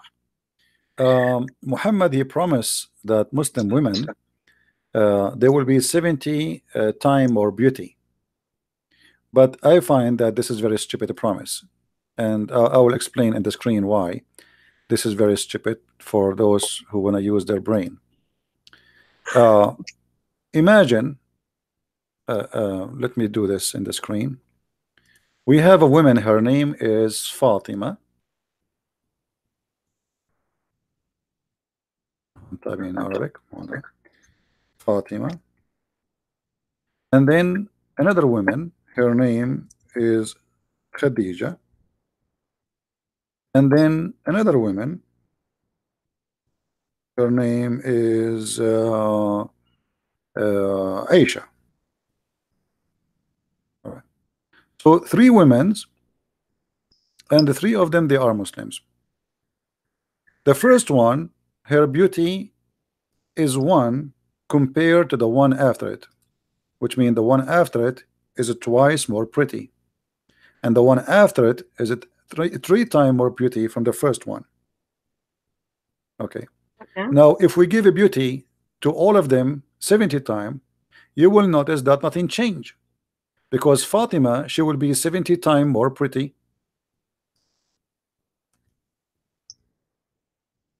and Khadija will be 140 times more pretty. So people are not pretty enough in this world, and Allah is giving them anti-aging creams and making them pretty in equal level. No, what I'm saying, nothing changed. I know. Nothing changed. You still, excuse me, I don't like to use this word. I mean, like people, they say ugly, but let's use it as a street word. So if she was ugly in earth, she is ugly in heaven still, because Fatima, she will go to heaven, and still Aisha, she is 210 times more beauty than her. And Khadija, she is now 140 times, and now she is 70 times, so it is still the same. So what the point? And are they going to watch over their husband go and sleep with other people? Oh yeah, they, they Allah will take the jealousy from their heart. So in the heaven, women, they will be like sex toys. They don't have feeling. So this is why they have no jealousy. They don't get jealous. That's not very good at all, because if you love someone, that you directly become jealous. No, those women, they don't love the man. They don't even know the man. They never met the man. But they will be, weren't they their wives in this world? I'm talking about the like Muslim wife who makes the paradise with their husband. For example, those wife of jihadis. If when jihadi is going to intercede for them, let's say, sake of the argument, they make the paradise, what's going to happen to them? This is what I'm saying. Allah will take the jealousy from those women in the heaven. So the women in the heaven, she will not have any jealousy, even not only the virgins, all women. Actually, this is in the Quran. Let us go to the Quran and find the verse, and we will show the Muslims the translation, which they are their own translation, not our translation. If you go to chapter 7, verse number 43, it says that Allah, He took from their heart all kind of feeling, anything. So in the heaven of Allah, there's nothing will disturb you as a person. No feeling, no jealousy, nothing. Same, same if you go in chapter 15, verse number 74. Like here, the translation is like making it, like translation here, sense of injury. What does that mean? Sense of injury. Sense of injury, like you will not be injured in a sensual way. So in the heaven of Allah, you will be reclining in your bed, and nobody have bad feelings. So there's no jealousy. I'm not sure as a woman if I think that's a good thing. I wouldn't say that's a good thing. If you don't, you see, because Muhammad, what makes human is like, it's not about it's a good thing or not. I mean, this is a false promise anyway. And Muhammad, he is trying to explain to the followers. Obviously, one of them is asking him, how we will deal with those women. I mean, a lot of women, and I will have sex with all of them. They will be fighting. They will give me headache. So Muhammad, he wanted to make it okay. Don't worry, Allah will take jealousy from their heart, so they will not have any jealousy. So Muhammad always, his promises is a solution of problems human being he suffer from in this earth. So when Muhammad, he promised you something in heaven, simply is to make you feel better, not to make you feel more horrible. So he promised that in this heaven you will not have those problems you have here. Women, they will not be jealous because you are having sex in the front of them with other women. No, actually, they will be happy for you. Of course, that makes sense, because those wives or those women won't have mother, therefore men are not going to get mother-in-law. That gives extra peace to them. Well, not only that, even the women themselves, they will not have the jealousy. The women herself, yeah, there's no mother-in-law in there, and not only that, you have my book, Sex and Allah. You will see that all the women who Allah promised the Muslims, they are a special kind of women. All of them, they have the same face, the same height, the same voice, they sing the same song, and all of them, their name is Hur. Now look at this. Imagine I have 100,000 women, but all of them they look the same. I mean, how stupid that is. So what the point? Which one is which? What the point of sleeping with all of them? I mean, sleep with one, sleep with all. You know, because they have the same name and they say the same words. Each time the guy he finished with the women, she will say to him, "You are the best," which means you are the best in sex. But how she is saying to him that if she is a virgin? How a virgin she knew that he is the best? She never saw a guy other than him. She never even saw a man before. You know, not only she did not sleep with the man because the Quran says clearly that those women are maqsuratun fil khiyam, which means they are jailed in their tent. So how they say to the man after he have sex with them, "You are the best man, you are so good in bed, man, really, I never saw a man like you," but she is supposedly jailed.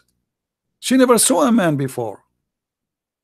That's another reason we should encourage no one to become a Muslim. And not only that, you know, here you will see that Allah, he promised that those virgins, not only like he didn't say the virgin. You see, the people they say virgins. The Quran never say virgin, by the way. Quran never say the word virgins. The Quran describe the skin inside the women vagina. Never use the word virgin, and this is telling us how trashy the author of the Quran, because there's many words, nicer words. You can say the word virgin. What's wrong with the word virgin? In Arabic it says adara. Adara is virgin. That's it. There's no need to say and to speak about making them bleed, make their vagina bleed. So why Muhammad he chose such a statement to say about those women? There's no genie and there's no man had sex with them. And by the way, here we need to take into consideration that Muslims believe that Muslim women, they are available not only for a human, they are available for genie. That's why the Quran says that there's no man, neither a genie, did have intercourse and break the skin inside their private part and make them bleed. That's just lovely. Yeah, it's one of the fictions of Muhammad, you know. Still, I'm questioning why billions of people are falling into these traps and following this man. You know, as I said, you know, like foolishness is exist, and people they are free to be fooled. You know, if somebody want to be fooled, what you can do for him? They go and then be a fool.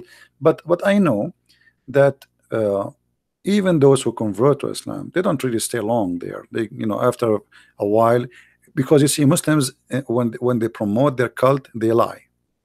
So they might find some naive people who they don't know, and they fall into the trap as any scam. But as soon they wake up and they notice that what they told them is a lie, they leave. Same time, a lot of Muslims are leaving Islam. You know, there is a revolution now in South Africa, in Tunisia, Algeria, Morocco. People are leaving Islam as never before. So even in Syria, even in Jordan, even in Egypt. So Saudi Arabia, they are leaving Islam, big deal. But because of the nature of this cult, it's a gang cult. They don't announce themselves. If somebody convert to Islam, the Muslim, they will make 10,000 video for him, interview, conferences. They invite them. Allahu Akbar. This guy, he was like this guy. His name is Yusuf State. He was an idiot. But if somebody leave Islam, how many videos we see of him? No, none. Few people they make videos, and if they make it, they will be living in the West. I never saw somebody leaving Islam. Have you ever heard of a country have zero atheists? Islamic countries have zero atheists. There's no way.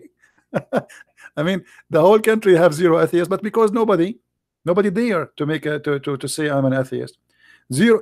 When Ahmadinejad, the ex-president of Iran, he came to United Nations, he says we have zero gays in Iran. Why? Because nobody dare to say he's a gay. They will kill him immediately.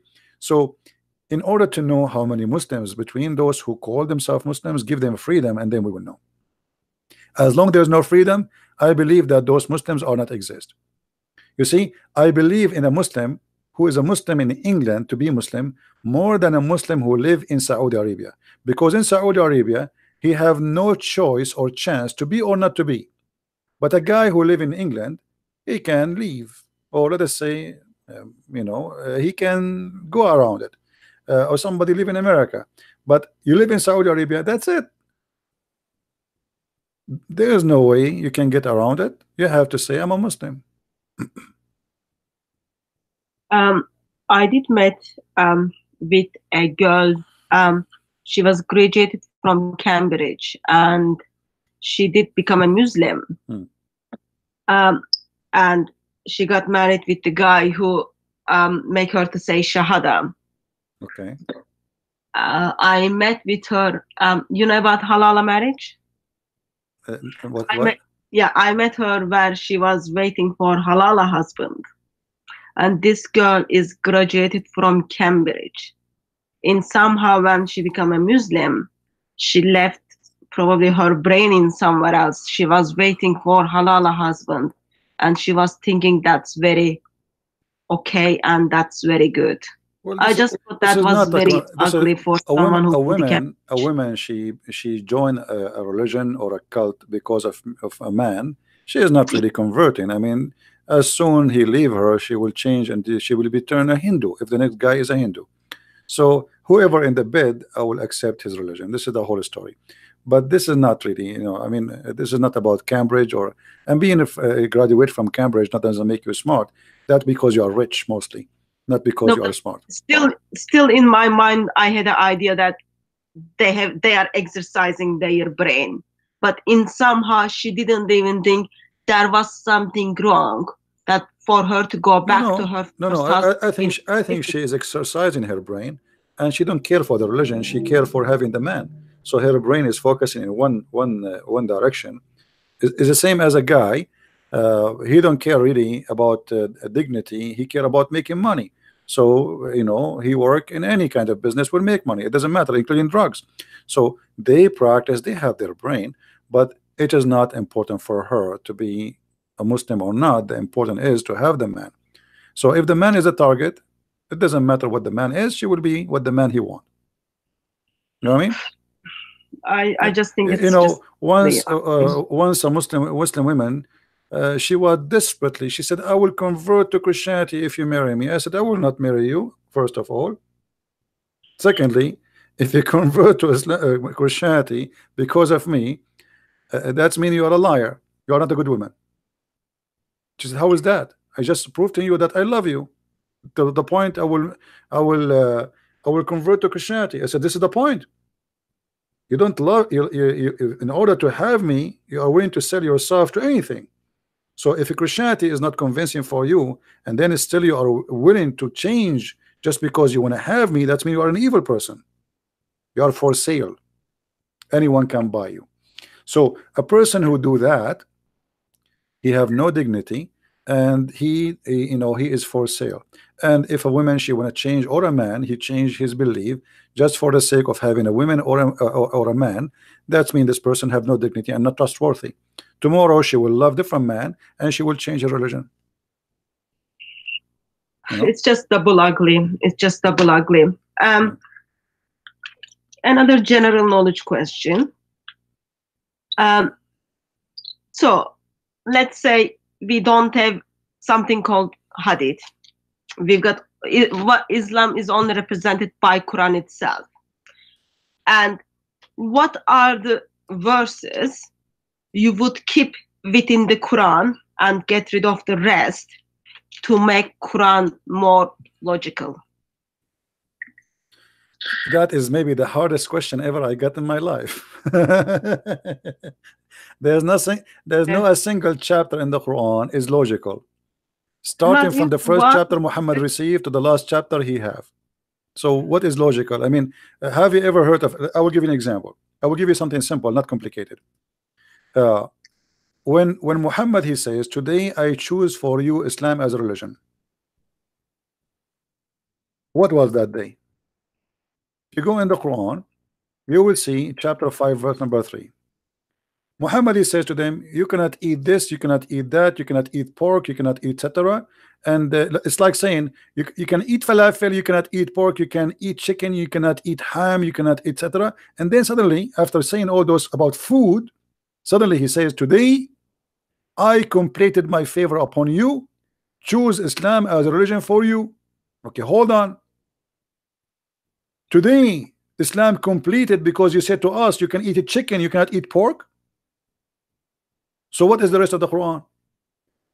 This is a chapter 5, verse number 3. We have almost the whole Quran after. But today Quran, Islam is perfected. And how it's perfected? Because Muhammad, he said to me, you cannot eat pork. I mean, how serious that is. So how the Quran, how Islam can make sense? And this is a sentence, if it exists, it should be the last sentence in the Quran. The last thing, a person, he is like Jesus in the cross, he says it's completed. That's it, it's done.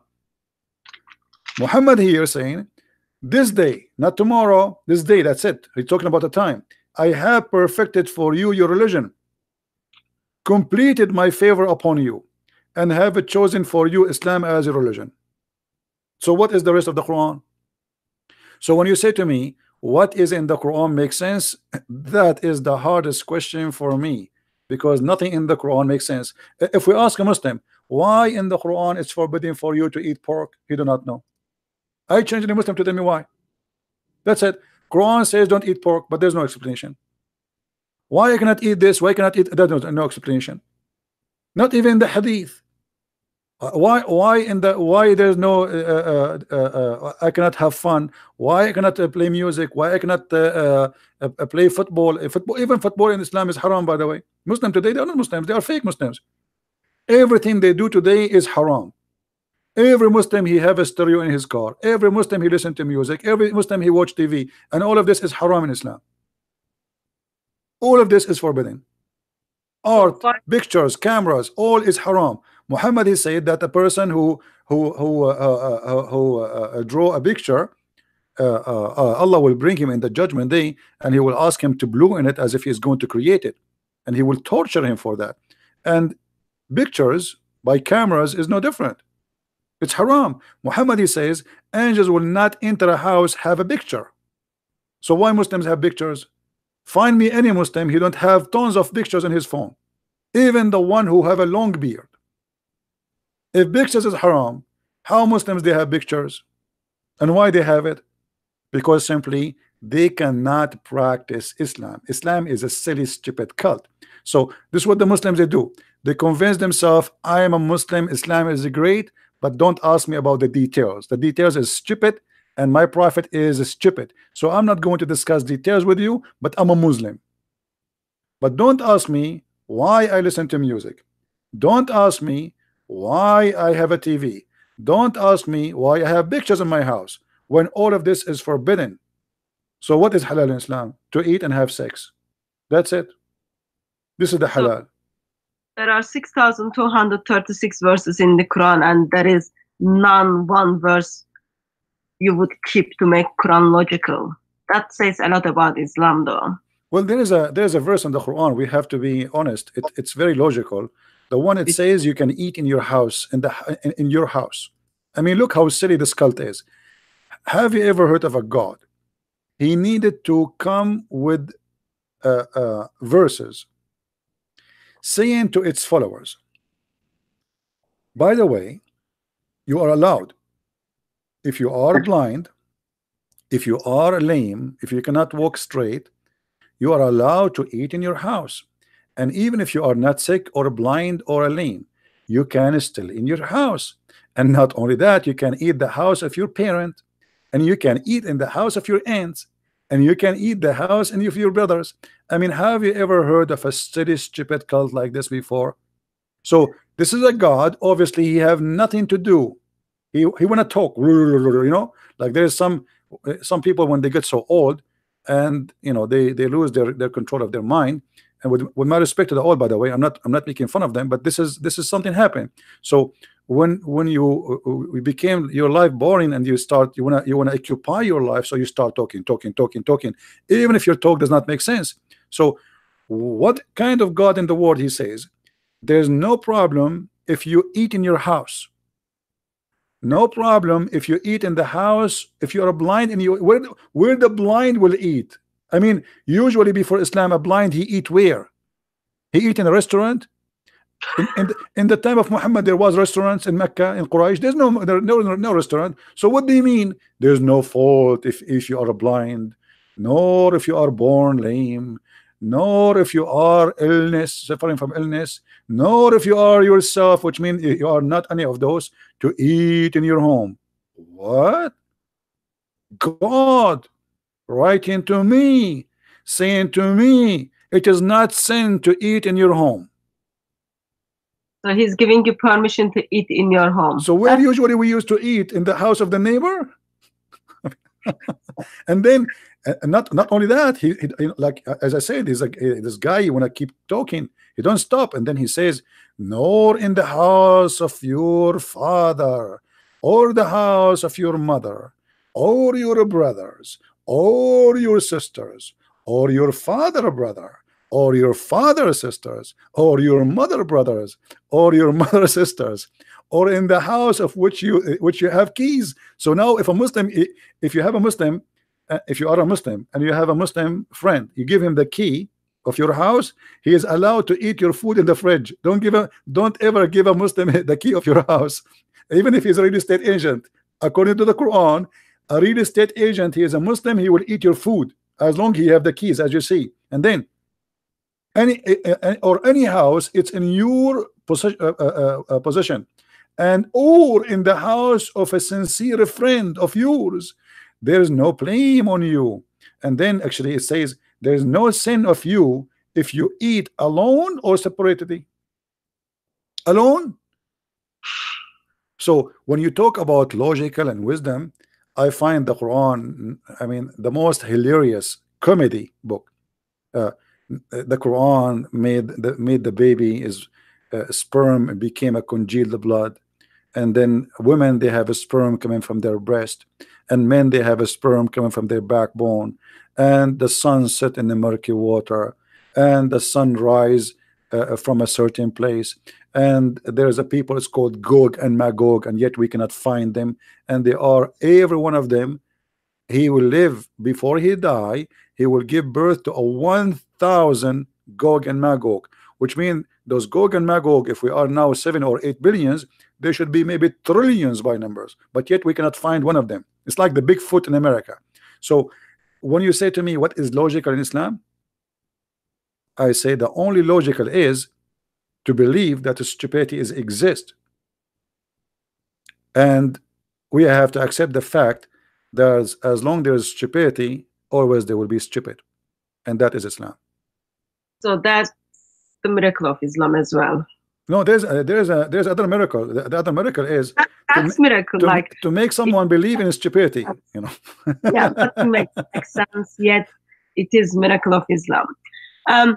What is the funniest verse of the Quran, you think? Is the Surah 2461 is the funniest one, or do you have anything? Depend in the topic, you know, depend in the topic, like what the topic is about. Is if it's about something silly, yeah, this is very silly and etc. But if you want something let us say more silly, when it's about logic, is it chapter 3 verse number 65. Let's look at that one. This one, it says, Allah supposedly is talking, not Muhammad, as usual. Ye people of the book, why dispute ye about Abraham, when the law and the gospel were not revealed till after him? Have you no understanding? Which means, are you stupid or what? So look how stupid the one who made this verse is. If the one who came after cannot dispute about the one who came before, so how Muhammad, who came at the end, he dispute about anything? Think about it carefully. I don't know how slow people are, but it's clear. Muhammad saying, hey you Christians and Jews, how you can dispute, how you can debate me about Abraham, when you came after Abraham. But based on this, Muhammad himself, he cannot debate them too, because the Jews are older than the Christians and older than Muhammad, and then the Christians are older than Muhammad himself.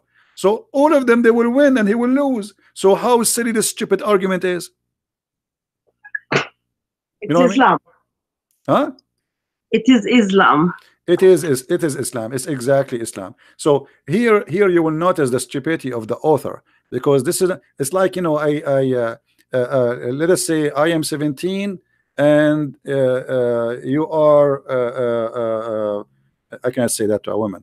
You are 17 and someone else is 25. So the one who is 17 is saying to the older, you cannot debate me because I am exist before you. But here he's saying he is the last one. So don't ask me about what is silly in the Quran. All of it is silly. What about the first verse Muhammad received? The Muslim, they say to us that the first verse Muhammad received is when he says to him, Iqra, read. How silly to say to someone who do not know how to read, read. Who is the stupid here, Allah or Muhammad?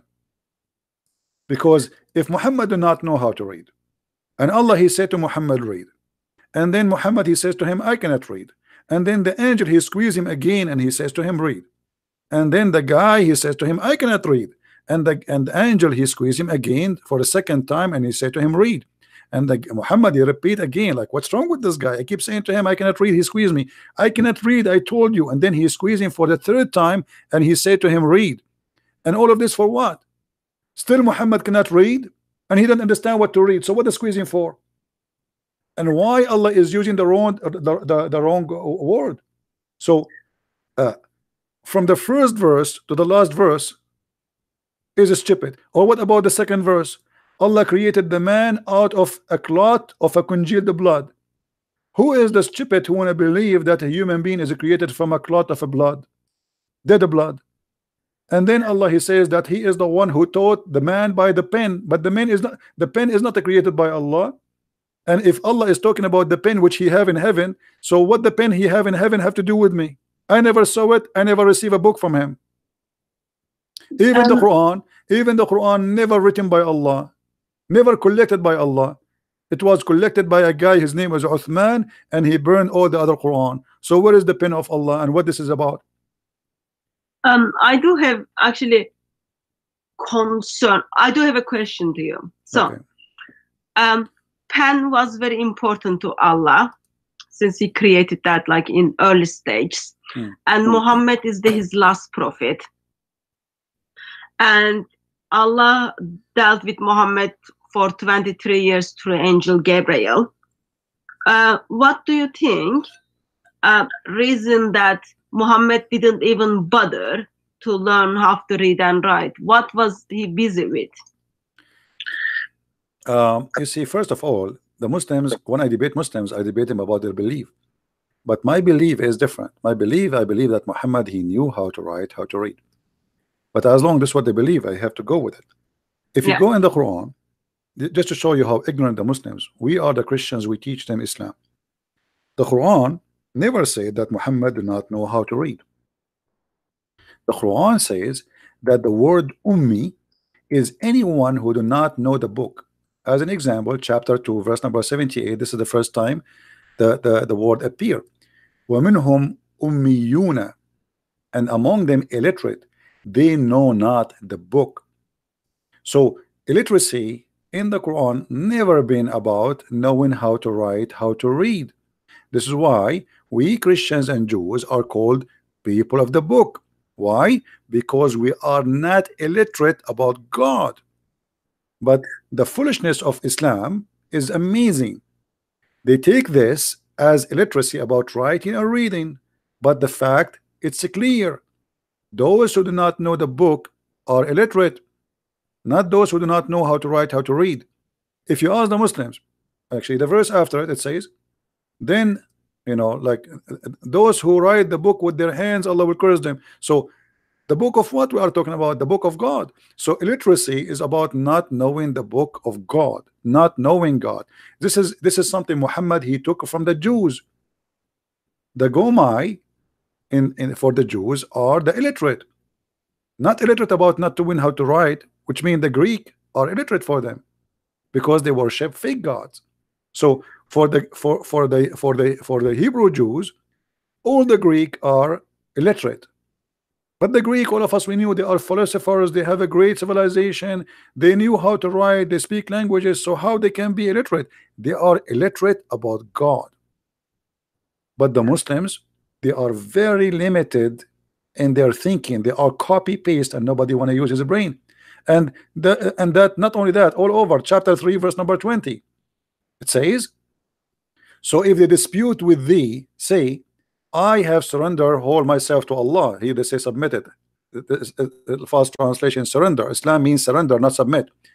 And then he says, and say to the people of the book, and those who they are unlearned or illiterate. Do you see it?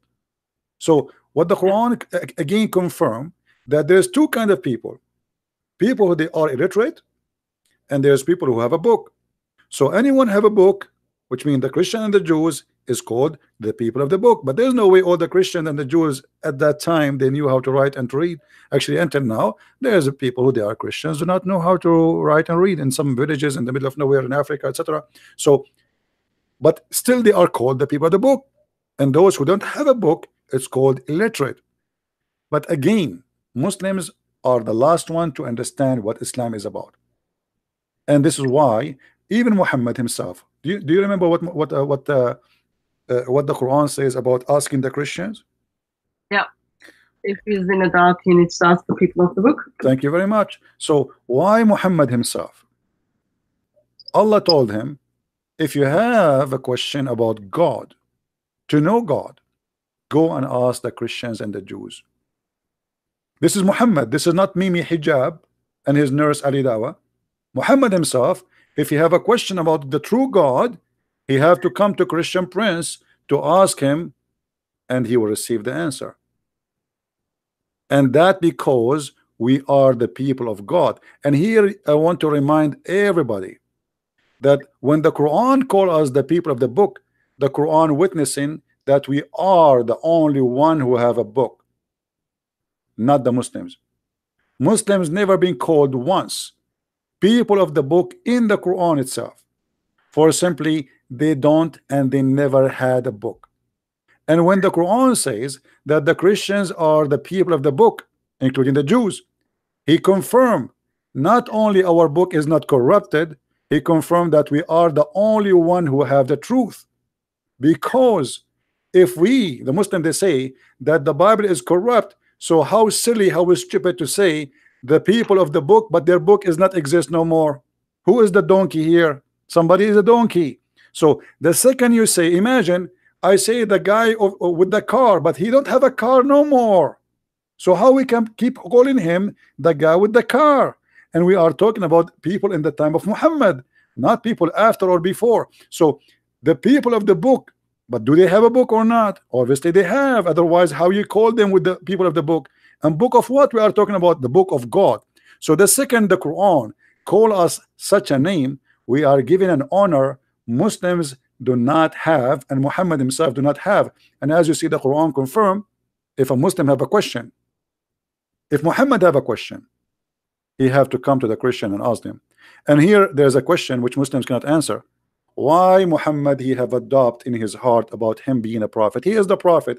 If Muhammad himself cannot believe he's a prophet, how in the world any crazy person will believe him? You know what I mean? Good question. If Muhammad have a doubt, he's a prophet. He's the one who been squeezed by Jibreel 3 times like a mayonnaise.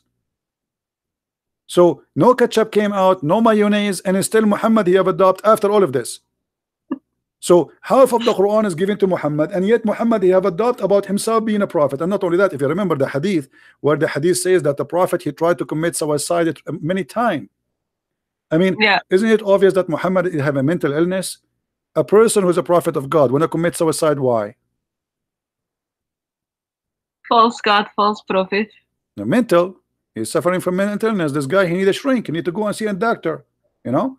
So And you know, the Muslim, they say to us, the Prophet, he saw an angel, okay, an angel who have 600 wings. But the Quran says that all the angels of Allah who sent to earth, they are either have uh, 2 wings, 3 wings, or 4 wings. So how Muhammad he saw angels with the 3 wings, with 600 wings? So Muhammad, you know, obviously is a very funny man, and maybe he didn't put his glasses on. no, this is Sahih Hadith. That's it. The Muslim, he believe, he says 600 wings. That's it. So he cannot change the number now. So, and by the way, how an angel can have 3 wings? I mean, this will be funny. The the 3rd wing is where? In his head, like a rooster. So praise be to Allah who created out of nothing the heaven and the earth. This is a Muslim translation. Who made angels, messengers with wings, 2 or 3 or 4. And by the way, here they put between 2 bracket pairs. That's a lie. There's no pairs there in the translation. This is why it was between 2 bracket. And by the way, even if that is true, 2, 3, 4, still how would Jibreel he have 600 wings? I'm like more convinced in that hadith probably Muhammad wasn't wearing his glasses, therefore he didn't see well enough. Well, Muhammad obviously, you know, I believe Muhammad is a person who is suffering from mental illness, and side of good vision. I don't think this is about good vision. I think he's a person who is suffering literally from mental illness, and you know, it is possible that Muhammad he imagined things which is not true. And actually, even the hadith confirm that. If you remember, the Muslim they say, and the wives of Muhammad says that Muhammad he imagined he is done something. In fact, he never did. Yeah. This is Sahih Bukhari. It says that was a bad one though. Once the Prophet was bewitched, so that he began to imagine that he had done a thing which in fact he had not done. So now how we can guarantee that Muhammad seen an angel, not a zucchini? Because now the Prophet, he might see a zucchini, he think it's an angel speaking to him, or he might see a watermelon and he think the watermelon is an elephant. So a person, and by the way, when the Muslim they say the Prophet was bewitched, that's mean I have the right to say Muhammad the bewitched. I'm not insulting. You see, if I say Muhammad the bewitched, am I insulting? No, the hadith says Muhammad the bewitched. So how he is a prophet yet he is bewitched? And you know what bewitched mean? If you ask any Muslim what bewitched mean, he says they put a black magic on him, but black magic is from shaitan. Okay, but how that can happen? Isn't it the Quran says that Allah said to the shaitan, you have no authority over my servants except the criminals and the bad and the evil one who follow ye.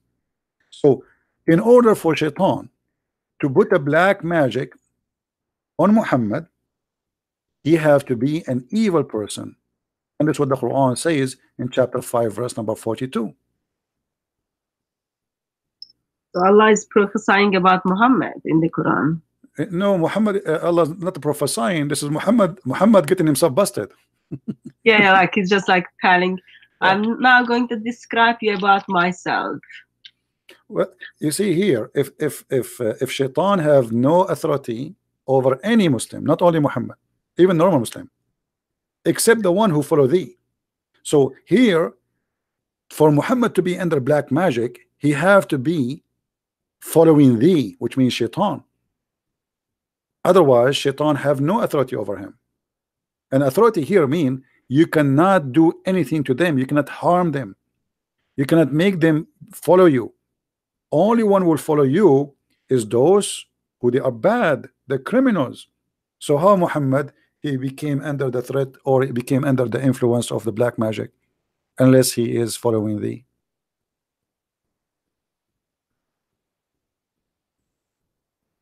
It is sad. Like it just like as I hear more, as I see more, it just helps me to see how much this breaks heart of God, because there are billions of people are not aware of those things, or they're leaving their brain in somewhere, and they messed up in this ideology. It is very sad for mankind. It is Well, very sad. you know, mankind will, everybody will face the consequence of his belief at the end of the day. Even Shaitan in Islam, by the way, Shaitan is a Muslim. I don't know if you know that. Shaitan, yeah, Shaitan is a Muslim, and he is a good guy actually. The same chapter we're reading from, chapter 15, verse number 39. Iblis, he said to Allah, because you put me in the wrong, because you made me do wrong, because aghwaytani, actually aghwaytani is not even make me do wrong, it's about you deceive me and you did lie to me. So Allah is the one who did deceive Shaitan. So Shaitan is a victim, and this is why you see Muhammad, I don't know if you know the hadith about Muhammad speaking about Adam and Moses are debating. Ah, yes. Okay. Yeah, it like I come to something which I was predestined. Yeah. Right. So it's a predestiny. That means Shaitan himself, the plan of Shaitan is a predestiny too. Because Shaitan here is just doing the plan of Allah. Allah, he made a destiny before he created Adam that he should be deceived. And Adam, he is saying, are you blaming me? Yeah. Are you blaming me for an action which Allah had written in my fate 40 years before my creation? What does that mean? What exactly happened there? Shaitan supposedly he whispered into Adam and Eve and he deceived them. But that's mean not only we cannot blame Adam, we cannot blame Shaitan. For this is the plan of Allah. He wrote in the beginning, I will send Shaitan to deceive Adam. Adam will become a victim. Then I kick Adam out of heaven, for he is being deceived. And Adam here saying, you cannot blame me for that because this is a destiny Allah he made for me even 40 years before my creation. Which mean, and Muhammad he agree that Adam was the winner of the debate. So which mean at the end of the day, Shaitan himself and Adam are victims of the games of Allah. The bad person here is Allah, not Shaitan, not Adam. So Allah did something which he's very good at, deceiving. This is why my book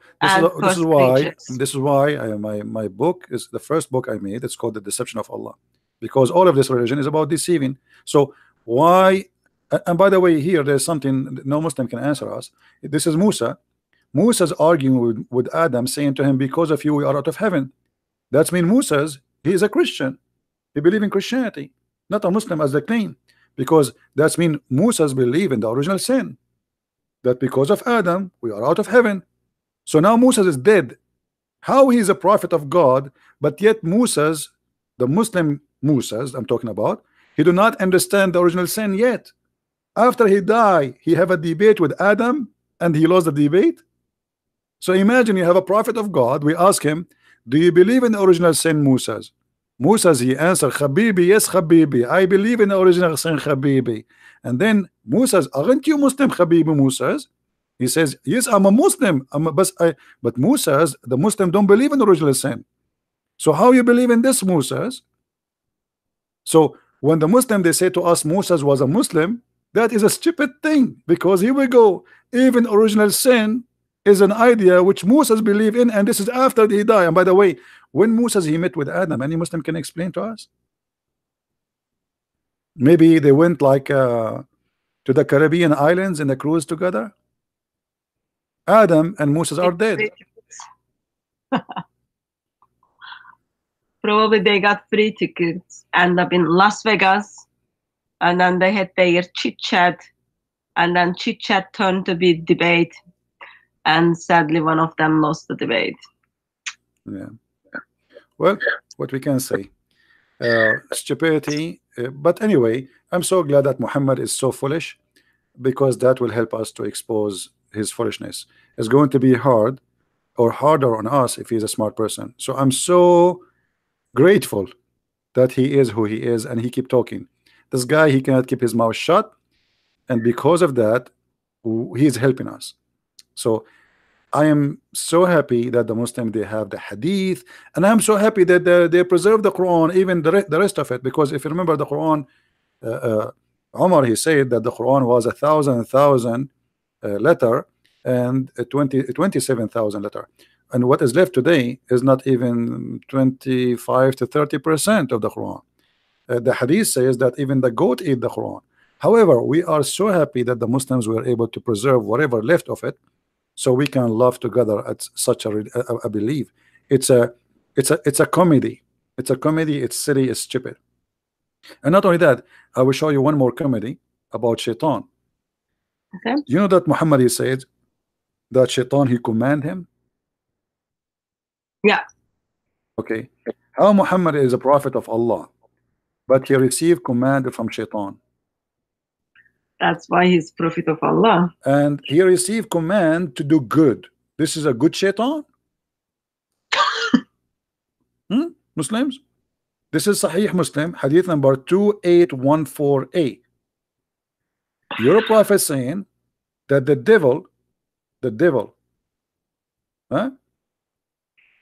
The companion of Allah Messenger, the devil, this is not just a genie, by the way. This is not a genie. This is because the devil is a genie, but not every genie is a devil. This is why your translation saying the devil. Do you see it? So this is the shaitan. He is commanding your prophet to do good. Question: your prophet received command from Allah or from the devil?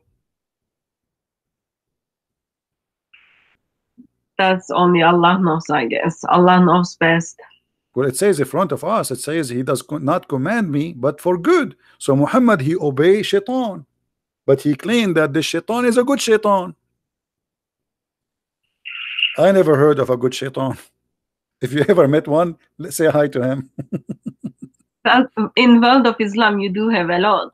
Yeah. So it's a silly. I mean, just read and you will laugh. And Muhammad, he confirmed that this is shaitan. Even Aisha, she said to him, your shaitan, he come to you, huh? And by the way, when Aisha, she said to Muhammad, your shaitan, when Muhammad, he said to Aisha, your shaitan come to you, this is a wife trying to play with the hair of Muhammad. And Muhammad, yet he says to her, did your shaitan come to you? Why is that? Why if a wife, she want to play with the hair of the husband, shaitan is accused? Don't you see, Muslim, that there's something wrong with this man? Because it's a lawful for a woman to touch her husband. It is lawful for the man to touch his wife. So why shaitan is behind the touch of Aisha? Obviously Muhammad, he say things which is not right, because this is Allah. Allah, he put a desire in her heart, supposedly. Isn't it Muslim, they say that Allah, he made Aisha in love with Muhammad? So now Aisha, she tried to touch Muhammad. That is shaitan who is trying to make her do that. How so? Well, we have Satan, which even comes between husband and wife within marriage. That's not very safe marriage, isn't it? Yeah, and shaitan, he round himself around the penis of the man if you don't say a prayer before he have intercourse. What a crazy Good for religion. Muslims. Good for Muslims. All right. Anything else, sister? No. What time do you want to go? Well, I don't know. It's getting late for you, isn't it? Oh no, I've got time until 3. It's just after 12. All right. So, but it's up to you. So you are the guest. I don't know. Do you have more questions? Look like you have a lot of questions. Okay. Look like you have a lot of questions. Okay. No, like when we find a brother who has knowledge and who is willing to share, we are here to learn. We are here to make use of it. Well, I'm happy to share, and for me, I do my best, and all of us, we are a student in this life, and we learn. Learning is a process, never end. And the one who think that he knows everything, he's a fool. So, but we as a Christians been ordered in the Bible to read the books, and we have to be anti-ignorance. Ignorance is our enemy. That's what the Bible says. So, and we are not against Muslims, by the way. For me, I really I feel for them, I care for them, and actually this is why we are here trying to save them. It is the Islam which is dangerous for mankind, not the Muslims. Yeah, we are, even Jesus himself, he said, I came for the sick, not for the healthy. So we as a Christians, we should always care for the Muslims and don't think about them as enemies. I know that Muslims believe in us as enemies, but we should not go down to their level, because that will make Shaitan or Satan the winner. If I take the Muslim as an enemy and the Muslim already taking me as an enemy, who is the only winner here? Satan. And then we start killing each other. So we as a Christians, we should not allow hate, we should not allow violence, and we are talking against Islam. We are not talking about against Muslims. Muslims are victims of a cult and they need our help. So when somebody have an injury, be Christian and help him. That's what Christianity is about. You don't make fun of the injured, you help him. And here we are not here to make fun of a person. We are not talking about a person, we are talking about a religion. We are making fun of the devil himself, who try to fool people, make them believe in stupid things. So our enemy is the devil. And if you are a Muslim and you are listening, you should join me, not to be against me. And if we are wrong, show us that we are wrong. But don't take the order of the devil and use violence. Because trust me, the second you are a violent person, you are not serving God. And this is how you should know that your God cannot be God. You see, if a Muslim, he have really a religion and he have a God, what kind of God he says? Kill them, Allah, he punished them by your hands. What about you say to your God? You punish them. What about you, Allah? You punish them. Aren't you God?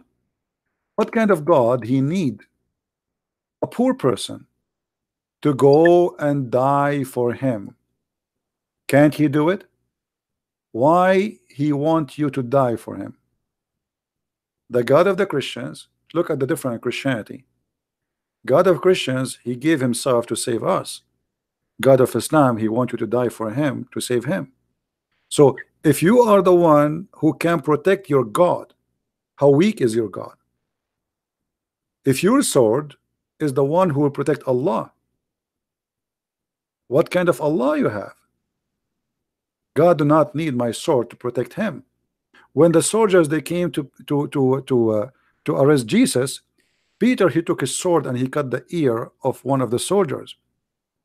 And Jesus, he ordered Peter to put his sword back, and he healed the soldier. That is God, my friend. He do not need the protection of anyone. Even though he knew they are going to take him and crucify him and he will be killed in the cross, but yet because he knew that death cannot take him, he overcome death. But yet he will not let you go and die for him, so you will save him if he is God. So if you believe that Allah is God, the first question you should ask yourself, why your God is disabled? He cannot protect himself. Why he need mujahideen? Why he cannot spread Islam without a sword? What about sending messengers to teach the words? Why Muhammad is the last messenger? Why? I mean, that's it. Islam is all over the world. A man, he can spread. How that can happen? It's a silly, it's a stupid. Muhammad, he claimed he is the last messenger in order to cut the business of a prophethood, as he did as a scam. So he said, I am the last one. He don't want anyone to come after him and to replace him in the business. It's a business mentality. I am the last vendor, no vendor after me. Why there is no prophet after him? Is the people are guided?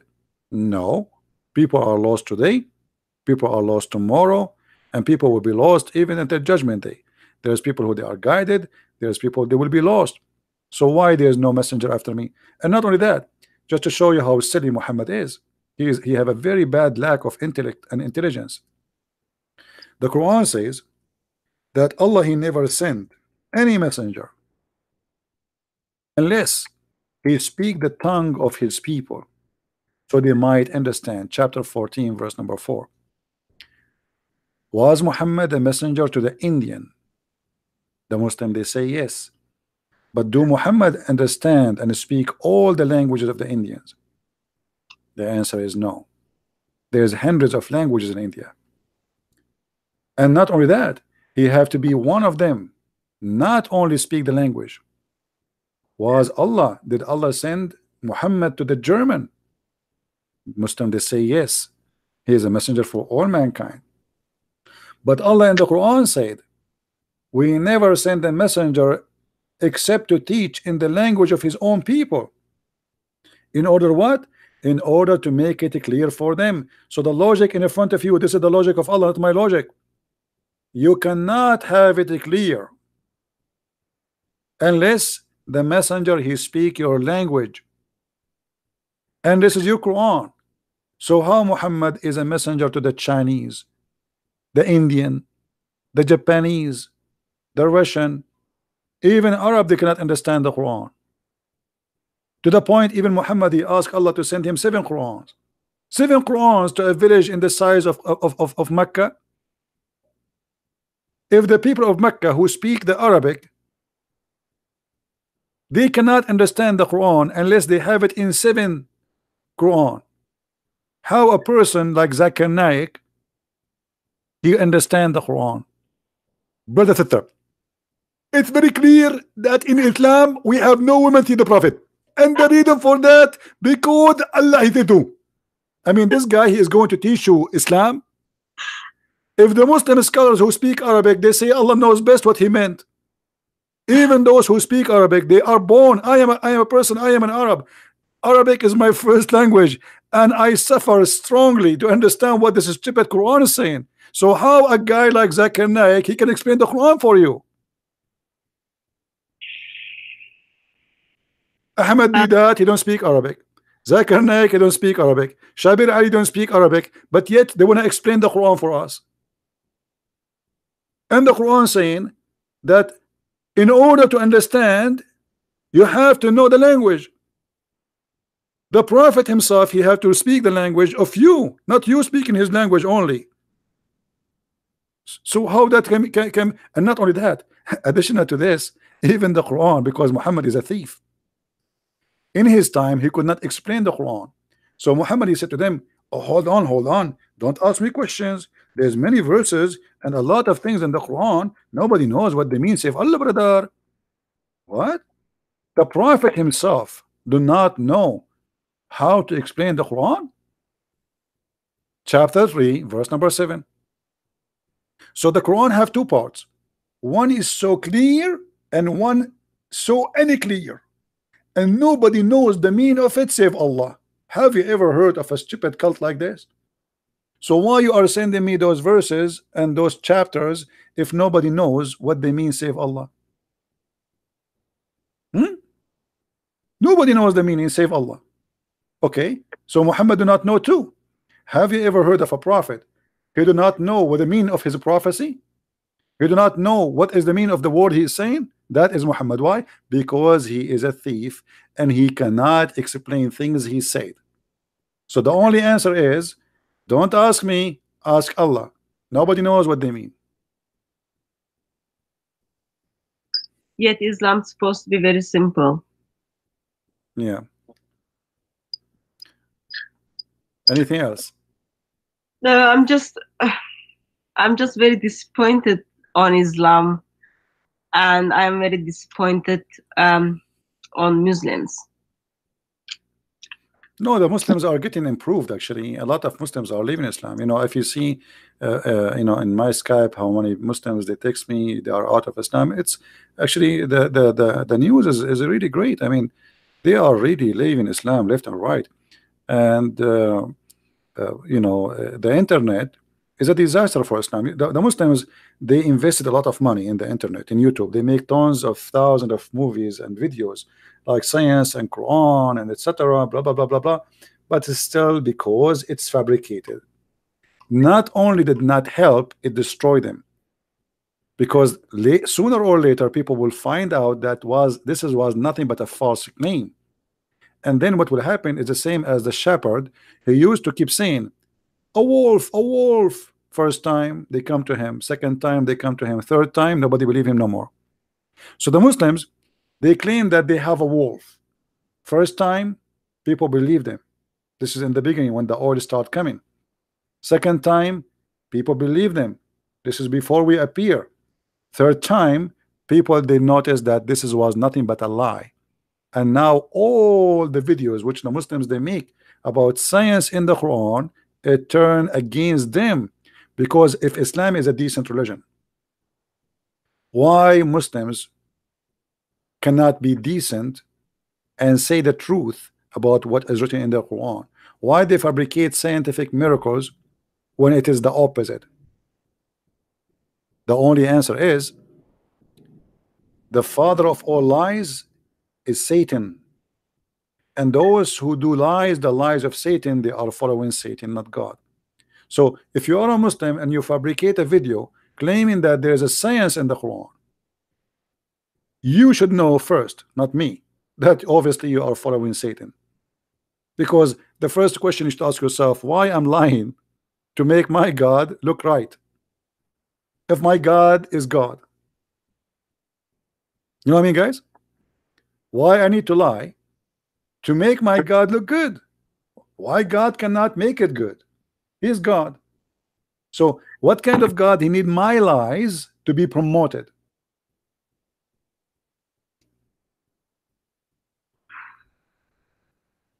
Ines, just let me know when you want to go. Well, I think we have enough for today.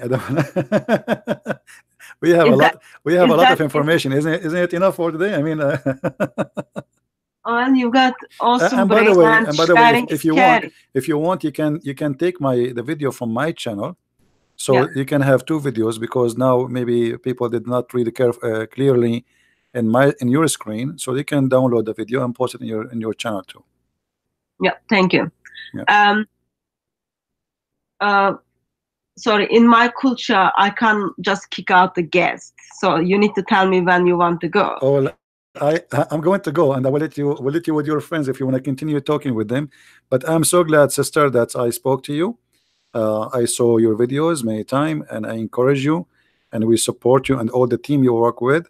They are wonderful, and you are wonderful too. And I hope people will support your channel. Actually, I put a video, a link, guys.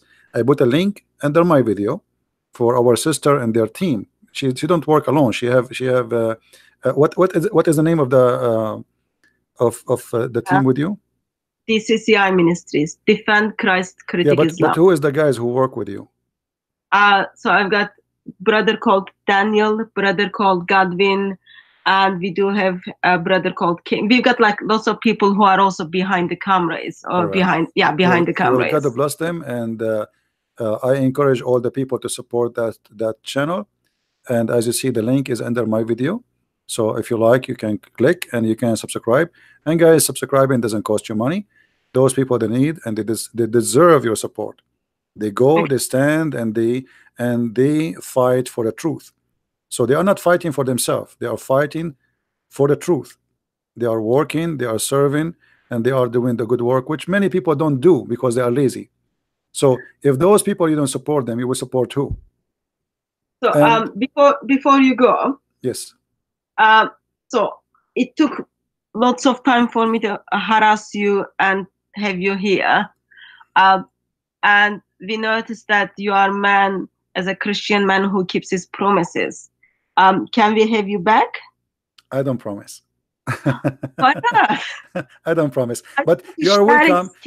You are welcome to call me anytime I am on air, and you can ask me the questions you want. So you can't say that, because once I got message, one of the Muslim from Speakers Corner were in your show, okay, and I came to listen, and I was gonna call you like maybe a minute before. You simply said, Christians don't call me, so I couldn't call you. No. You see, there's people who they are like, they consider them as missionaries, then they can call, but you can text me and say, can I call?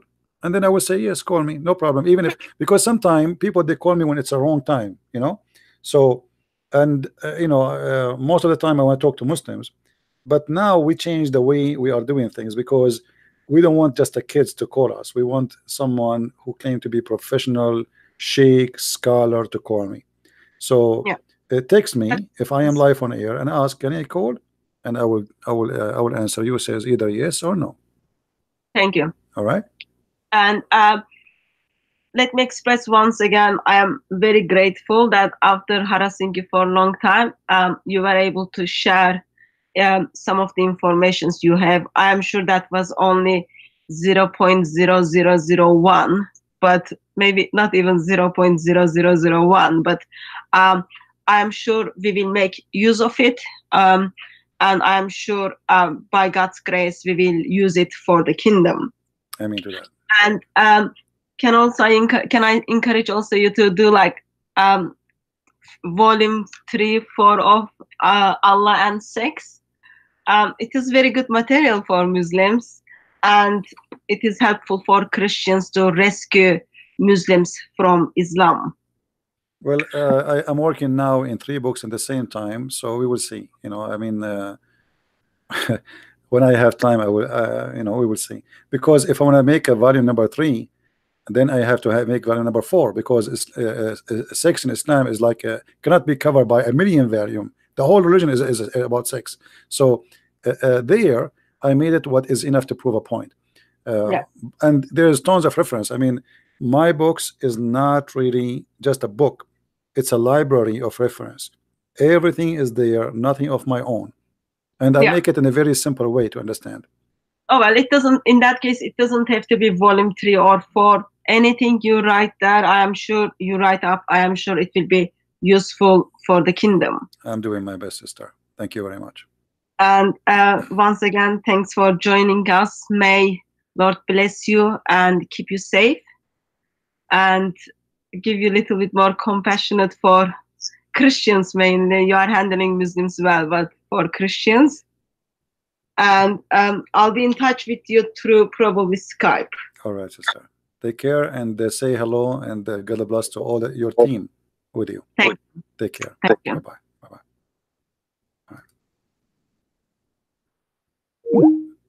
All right, guys.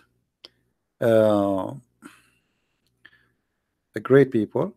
And please don't forget to subscribe to their channel, support them. I left the link for you there under the video. They deserve your support. And always when you see someone doing a good work, just do what is right. Do what is right. I think we are done for today.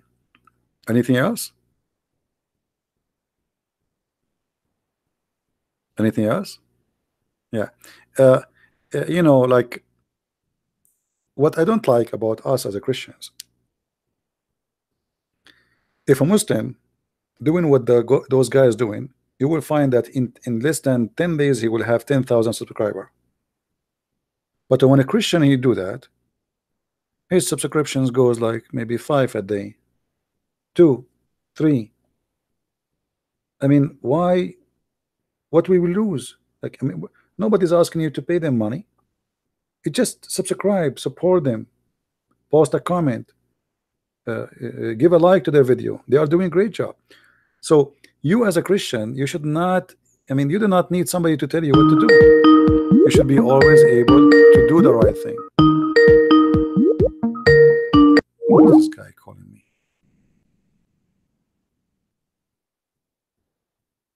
Don't call me without permission, otherwise I'll block you. All right?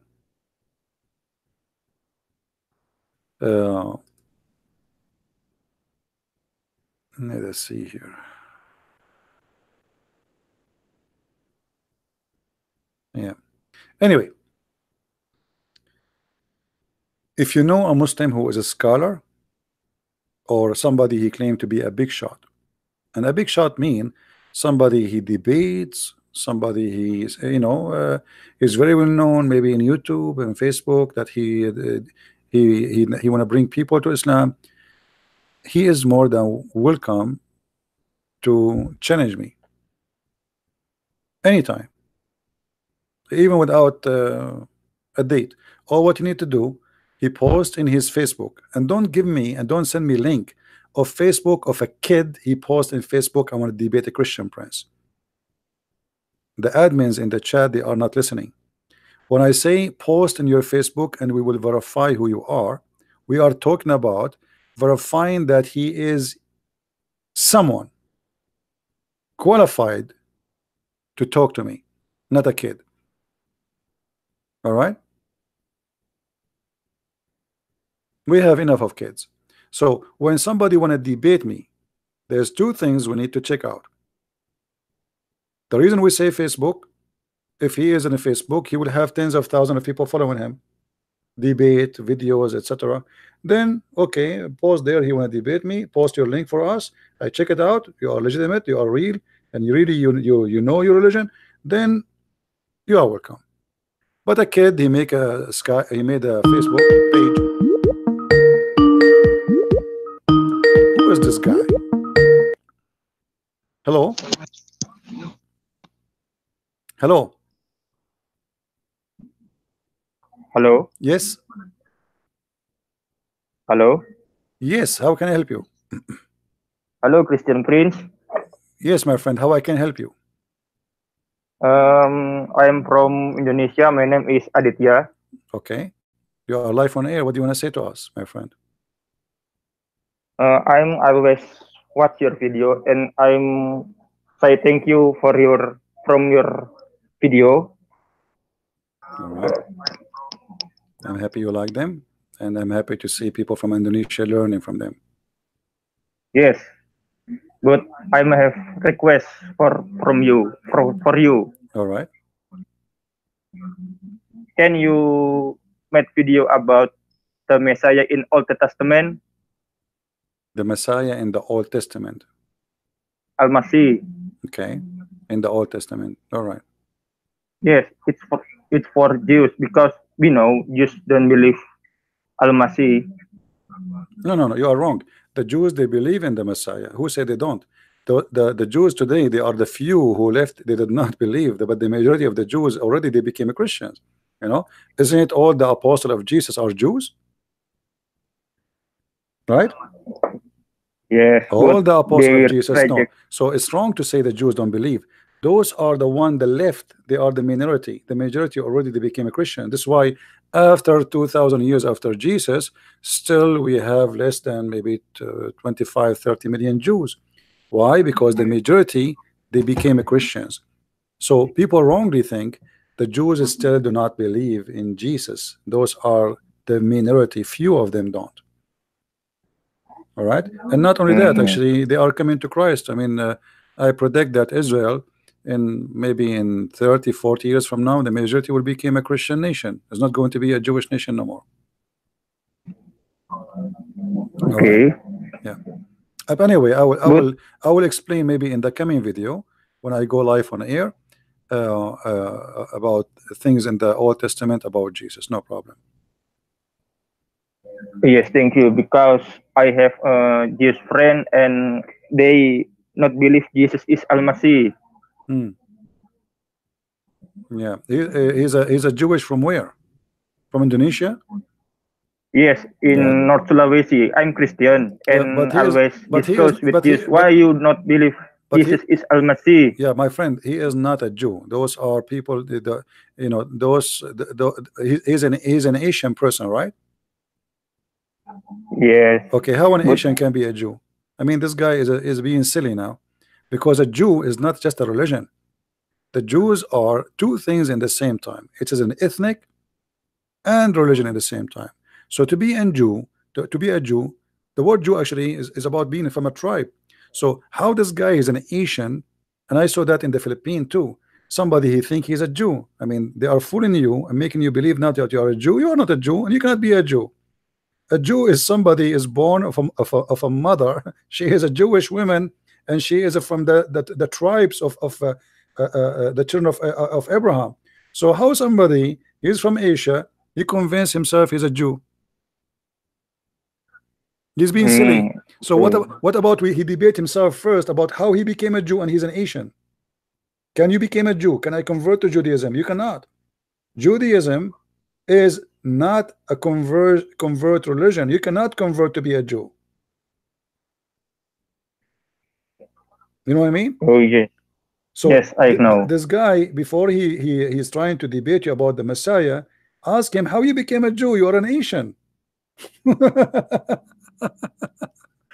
He must be very silly, and he is suffering from lack of knowledge. Ask him, do you know even what a Jew mean?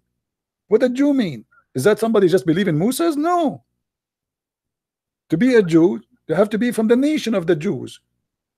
You have to be from the Hebrew. You have to be from the people who crossed the sea. You have to be from the children of Isaac. Are you from the children of Isaac? Isaac is a Middle Eastern. Are you? You know what I mean? Yes, I know. Isaac is Middle East. To be a Christian, you can be an Asian, you can be black, you can be an Indian, you can be, but you cannot be a Jew and yet you're an Asian. It's obvious. It's a lie. Yes, Christian Prince, but I just want answer from the Jews. No problem. And see, the Jews, they always rejected Christian belief. No problem. No, just what I'm saying to you, the Jews don't really reject the Christian belief. The majority of them, they are Christians, and they call themselves Messianic Jews. Messianic Jews. Yes. There's a lot of, most of the Jews already are Christians. All the apostle of Jesus, they are Jews. So wrongly people think that the Jews rejected Jesus. It's not true. The fact we, including me and you, we learned about Jesus from the Jews. It is the Jews who taught us about Jesus. Yes, from Al-Hawariyun. No, this is a stupid name in the Quran. We don't believe in it. Yeah. Anything else, my friend? No. Yeah. And next time, before you call me, please ask me if you can call.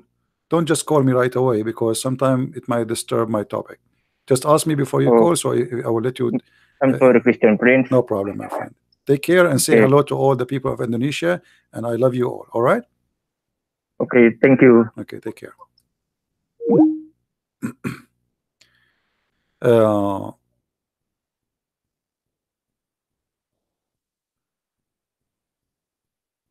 Anyone can convert to Judaism and become a Jew? No, this is not true. You cannot. You cannot. You know, you cannot. Those are the children of Israel, and they are called that because they are the children of Israel, not because they are the followers of Israel. You know what I mean, guys? Even the Quran, even your city book, call the Jews the children of Israel. That means they have a lineage. They have a lineage. Hey, Raphael, so what if you are a Jew? My friend, are you a convert Jew? Because Jews today, they are outnumbers, and Judaism is dying, so they are accepting anyone to convert. I saw some people trying to convert people to Judaism in New York, but this is fake, this is false. You cannot. Can you show me the verses in the as long you claim to be a Jew? Can you show me the verses in the Old Testament it says that you can convert people to Judaism?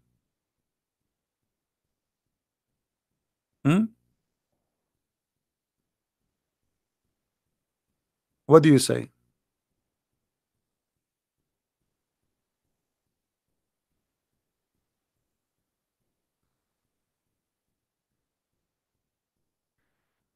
Jesus had a Gentile women in his lineage. Here we go. Let me show you how silly you are, guys. Is it true that Moses he did marry a woman she is not from the children of Israel? Just to show you how stupid those who claim to be Jews in front of us here. Is it true that Moses he did marry a woman she is not from the children of Israel, and he have a children from her? Yes or no? So based on your talk, all the children of Moses are not Jews.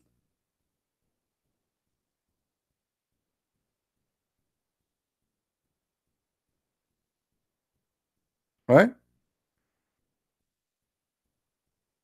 To be a Jew, you have to confirm your lineage in the blood, either from the mother or the father. Secondly, Jesus, we don't believe that Jesus is the son of any man. That's why we are Christians. And I will let Jesus himself answer you. Isn't it Jesus said to the Pharisees, people like you claim to be a Jew, what do you say of the Messiah? What do you say of Christ? They said he is a son of David. Right? He said. Well, if he is the son of David, then how David called him Jehovah? Hmm? And this is in the Old Testament. How David called him? How the Jews call how sorry, David, he called the Messiah Jehovah. So obviously you don't even know what is written in your book. And when you debated, or your grandfather, if you are claiming to be who you are, they have an argument with Jesus, they could not answer him. How you say he is a son of David, yet David called him my God? So I find that those who claim to be people of or they claim to speak of knowledge, they have no knowledge, sadly. And I don't believe you are a Jew. What about you give me a call? You want to call me? Do you like to call me, my friend?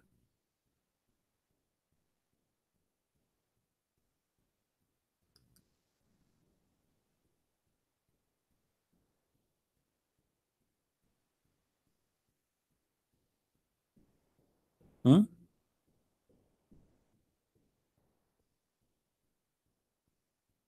Do you like to call me Mr. Jew?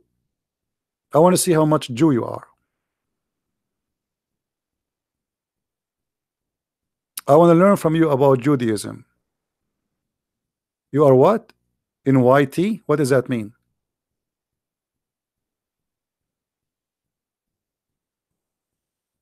What does that mean?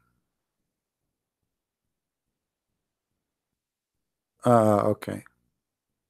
Yeah, obviously you are a fake Jew. There's a guy, he claimed to be a Jew, rabbi. He called himself to a singer. Go and see how I got him busted so easy.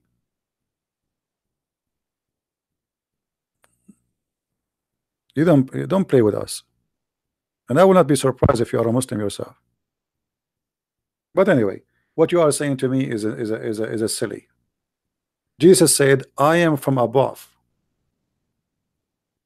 My kingdom is not in this earth. You are from down this earth. I am from above. And the Old Testament confirm that David called the Messiah Jehovah. So how he is Jehovah called by David, yet he is from a lineage of, as you say, the women who is Gentile. That does not, still he is Jehovah. And Jesus is born of a virgin. Now some of the Jews, they say the Messiah, or the prophecy about Christ, that he will be born, he is not going to be born of a virgin. The Bible, the Old Testament says that he will be born of a young woman. And here you will see how silly those who claim to be Jews are. Anyone knows why? Anyone knows why? You know, sometimes the Jews are no better than the Muslims when they come to be silly. When they say to us that the word there is young, not virgin, not only they are proving to us they are silly, proving to us that they are stupid, because it says there that this will be a sign, a miracle. So if a young give birth, every day there's youngs giving birth. So every day there's a Christ is born.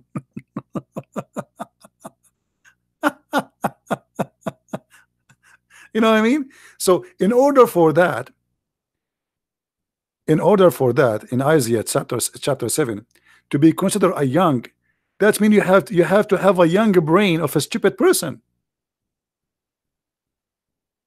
Because that, how that can be a miracle, how that can be a sign of God, if it is just about a woman, she is young giving birth.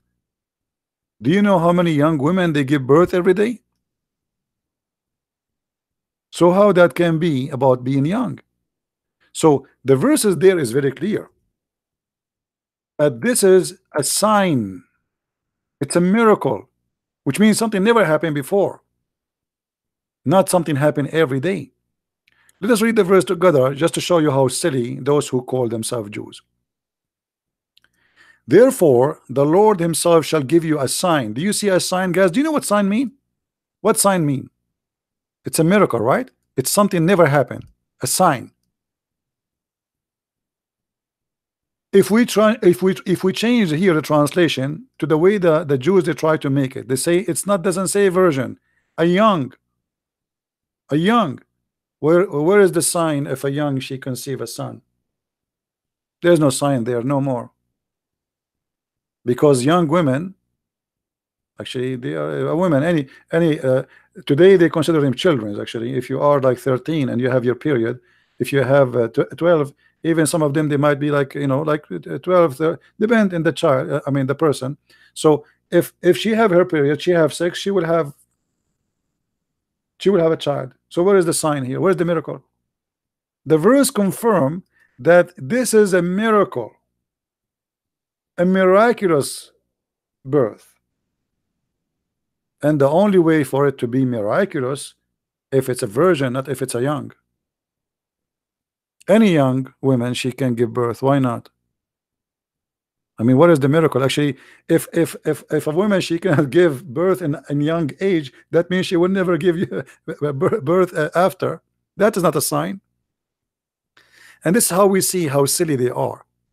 They are desperately trying to disapprove Jesus, the same as Muhammad trying to disapprove Jesus to be who he is. Both of them, they work in the same direction, but they are losing ground. And today, because the Jews, they are shrinking in number so fast. While Christianity is growing, Judaism is almost gone. That's why I find that Jews are so angry from the Christians. Why? Because the Jews, they convert to Christianity, not to Hinduism, not to Buddhism, not to Islam, the Christianity. That's why they're upset.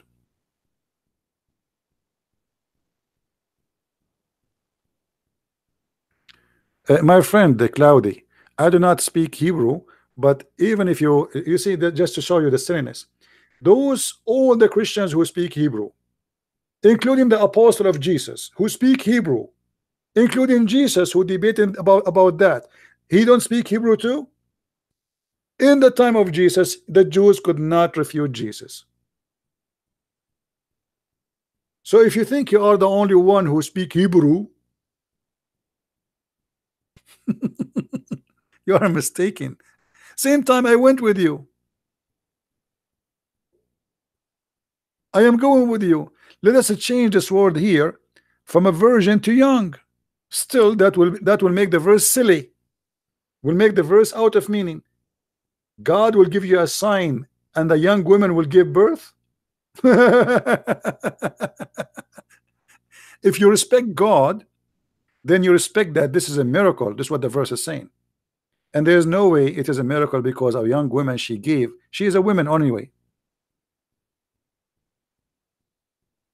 Right?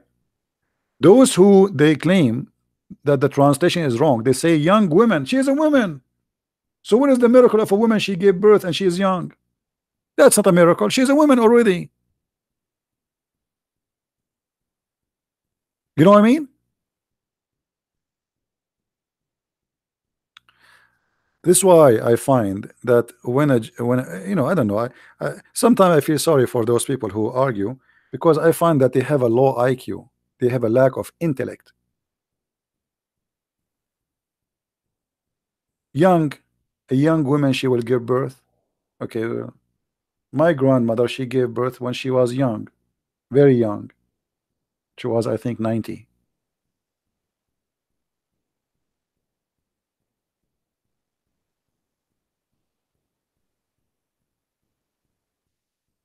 My friend, anyway, don't tell me I understand your understanding. I believe if you have a knowledge, then you should be able even to talk to the Messiah, and you have to be able to refute him. I saw many rabbis making videos against Christianity, and they made me a better believer because I found them they are lying and they are deceiving people. As an example, I saw a rabbi, or he claimed to be a rabbi. He says the word echad does not mean anything except one. But the Bible says that the man and the women, they get married and they became echad. And this is exactly the same word we have in Arabic. And here you see that they claim to be a rabbi, but they don't respect themselves. Be honest. I mean, how people respect you? You are a rabbi. Simply, it's a business. And they are defending Islam, by the way, speaking against Christianity. They will not dare to speak against Islam. So those rabbis are satanic. They are not Jews. The real Jews will not do that. A real Jew, rabbi or not rabbi, he will not lie, fabricate the translation. He will not lie and say echad does not mean one as unification. He will say it as it is.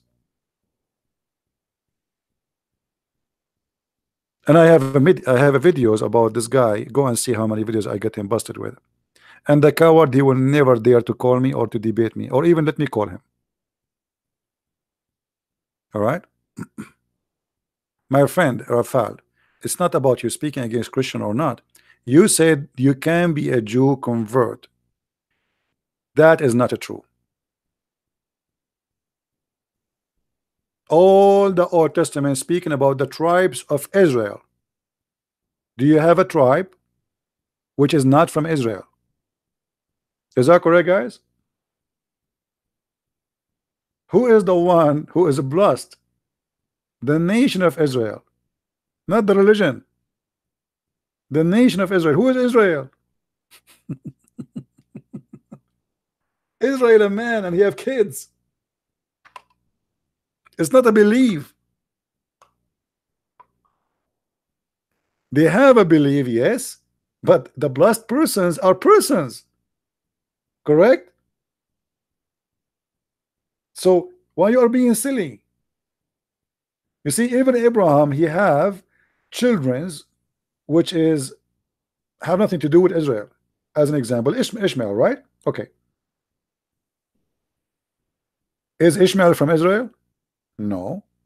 Can we say the children of Israel of Ishmael they are from Israel? No, they are cousins. So why are being silly?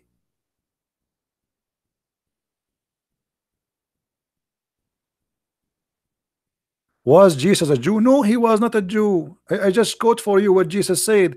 Jesus said, I am the God of the Jews. And even David, he quote that. David, he said that he is the God of the Jews. He is Jehovah. So how Jesus will be a Jew? He's born between the Jew. He's born from a Jewish woman, but he is the God of the Jews. This is why he says, I came to my people and my people rejected me. But in the same time, he said, my kingdom is from above and you are down from earth. So obviously I mean obviously you do not even know what Christianity is about, because how you say that Jesus was a Jew if the Christian believe that he is the God of the Jews? Isn't it, guys? Isn't it Jesus says before Abraham I am? Okay, let me ask you, was Abraham a Jew? If he is exist before Abraham, and Abraham he saw my day, and look at the Jews, because they are silly, they could not understand who is he. They said, how you can be, how you, what do you mean Abraham he saw your day and you are not even 50 years old? So he is the God of Abraham, not only the God of the Jews. He is exist before Abraham exists. He is the Alpha, he is the Omega. So when you say was he a Jew, obviously you are the same as Muhammad, who think that the Christian they believe in the Trinity as Mary and Jesus and Allah. Obviously you don't understand Christianity,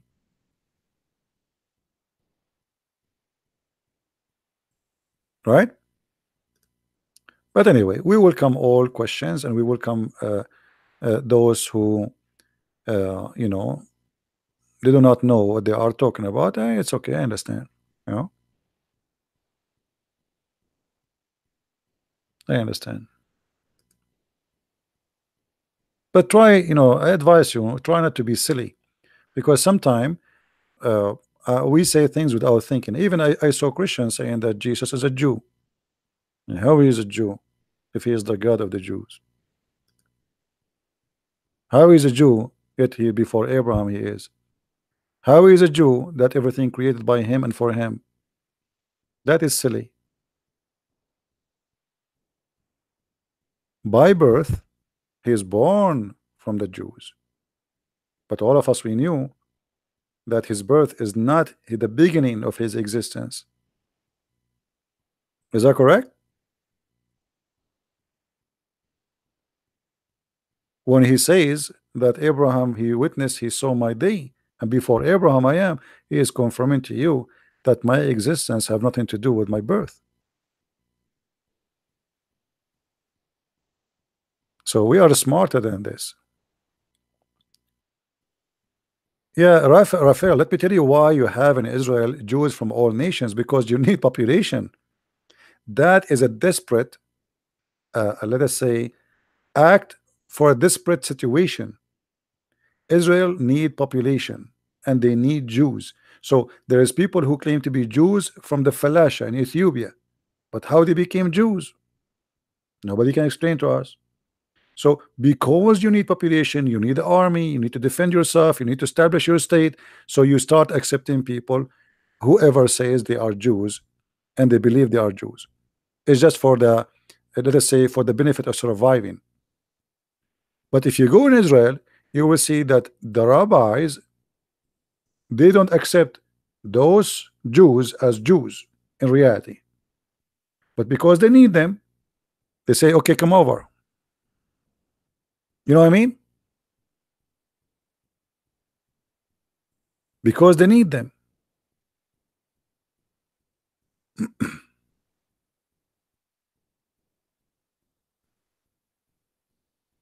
No, Jesus is not. You know what a Jew mean? Like, look, those people do not understand what Jews mean. What a Jew mean? This guy Georgian, he says Jesus is a Jew because of his human nature. So if because of a human nature that will make you a Jew, that will be strange, because the human nature of Jesus exists before his birth. When Jesus says before Abraham and Abraham he saw my day, isn't it Jesus speaking about God? He came to Abraham as a man. Is that correct, guys? People, is that correct? How Abraham he saw my day? God, he came to Abraham as a man. So the nature of man, God, exists before his birth. He came as a man. So you're being silly. Before the Jews are exist, he came as a man. But people don't want to use their mind, what I can say. All right.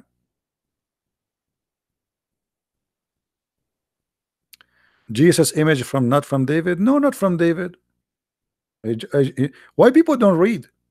I just said, Jesus said to the Jews, what do you say of the Messiah? He said he is a son of David.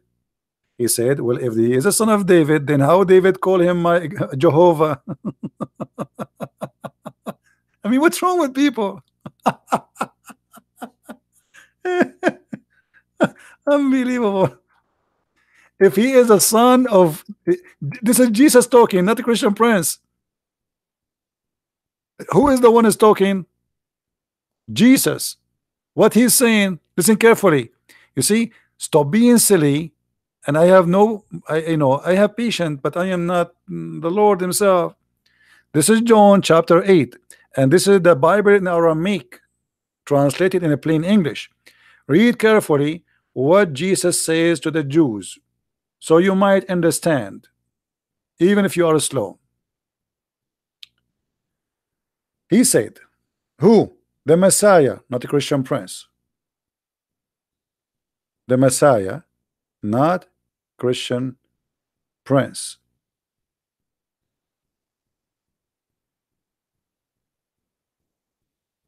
Let us read together and see what the Bible says.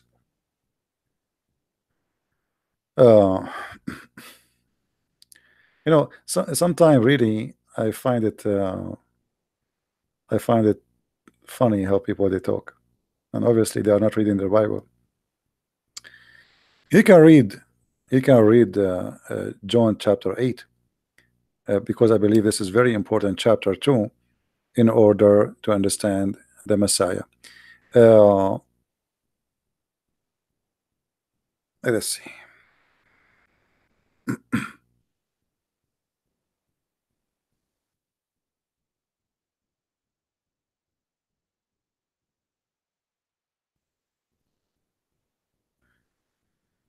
All of this conversation, by the way, is between Jesus and the Jews. All right, he is not debating with the Abdul. He is debating with the Jews. They say to him, the Jews, they said, saying to him, now we know that a demon is in you.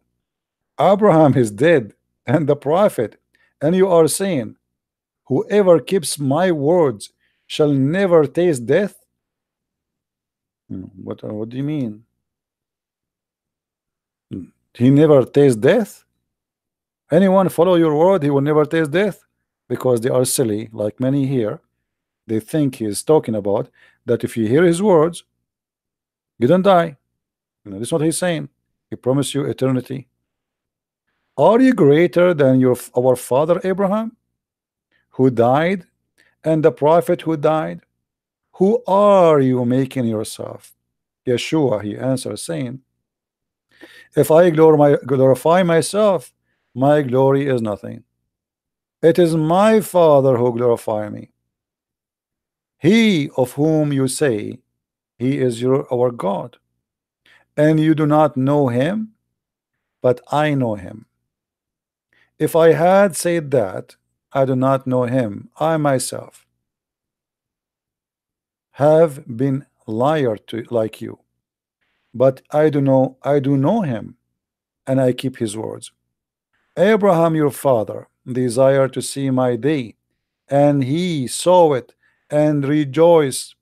And the Jews were saying to him, you are not 50 years old, and you have seen Abraham? Yeshua said, timeless truth I speak to you, before Abraham would exist, I am the living God. My friend, Jesus is the living God. So how you say the living God is Jew? That because you are silly and you are limited in your thinking. You forgot that the whole idea of Jesus being born between the Jews is to save the Jews, not to be a Jew. He exists before the Jews. He is the one who created the Jews. So you became so limited like a child when you say Jesus is a Jew.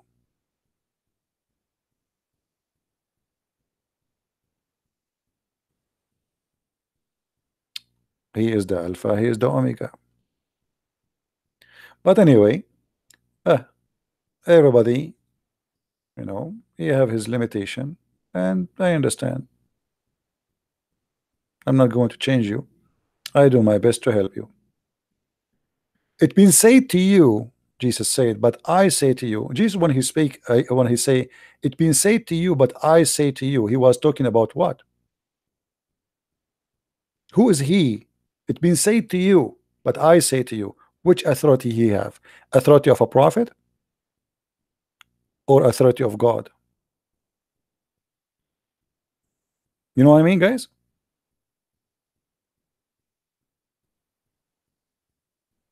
Authority of God. All the teaching of Jesus speaking about himself as God, and yet you say to me Jesus is a Jew. That's because you are silly. You are just a child in the faith of God. I advise you to read your book carefully.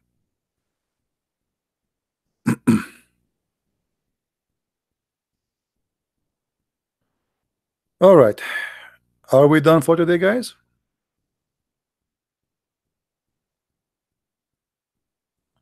Are we good for today?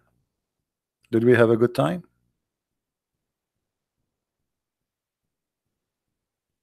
We have a good time, right? Anyway, I want to say thank you for everybody, and I hope that's uh, we do our best to share our education. And for me, myself, I don't claim to be a person who knows everything. I'm just a student, and I will be learning until the last day of my life. And as I said, the one who think he knew everything, he is a fool. That is impossible. But to be a Christian is to understand what to be a Christian. I mean, it's silly to be a Christian, but yet you do not know who's a Christ. Christ is our God. He is not a Jew. He is the God of the Jews. Everything was created by him and for him. I mean to that. So when you read the Bible, I advise you not to read it like you are reading a story. And this is the problem, you know. Even when you read the Quran, people they read it like okay, but nobody wanna go deep. Especially in the Bible, the words is so deep. Actually, one of the unique things about the Bible is I can read this chapter tomorrow, and still I will inspire something new by reading it, even though it is the same chapter written 2000 years ago. Because this is the living word of God. It is inspiration, is talk to your heart, is not just talking to your brain.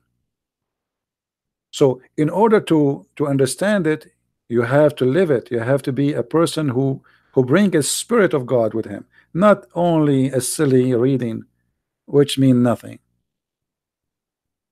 So every one of us,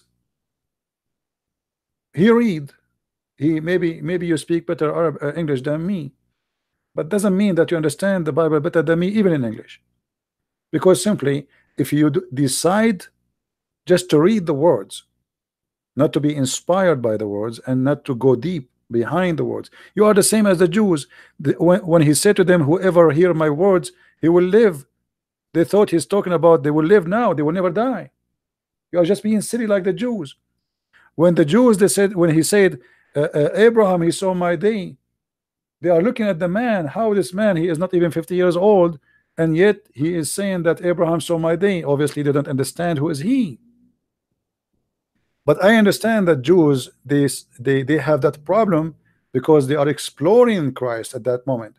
But you who've been taught already who is a Christ, so it's not a surprise for you to know who is he, yet you claim what you claim.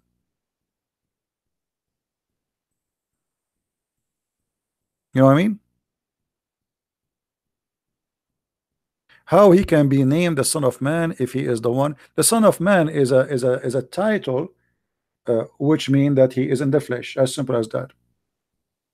The Son of Man is a translation from the Hebrew where it is the son of the flesh. Adam, by the way, the word Adam is not even a man. Even Eve was called Adam, right? Correct? In the beginning, the Old Testament, Adam and Eve were called Adam.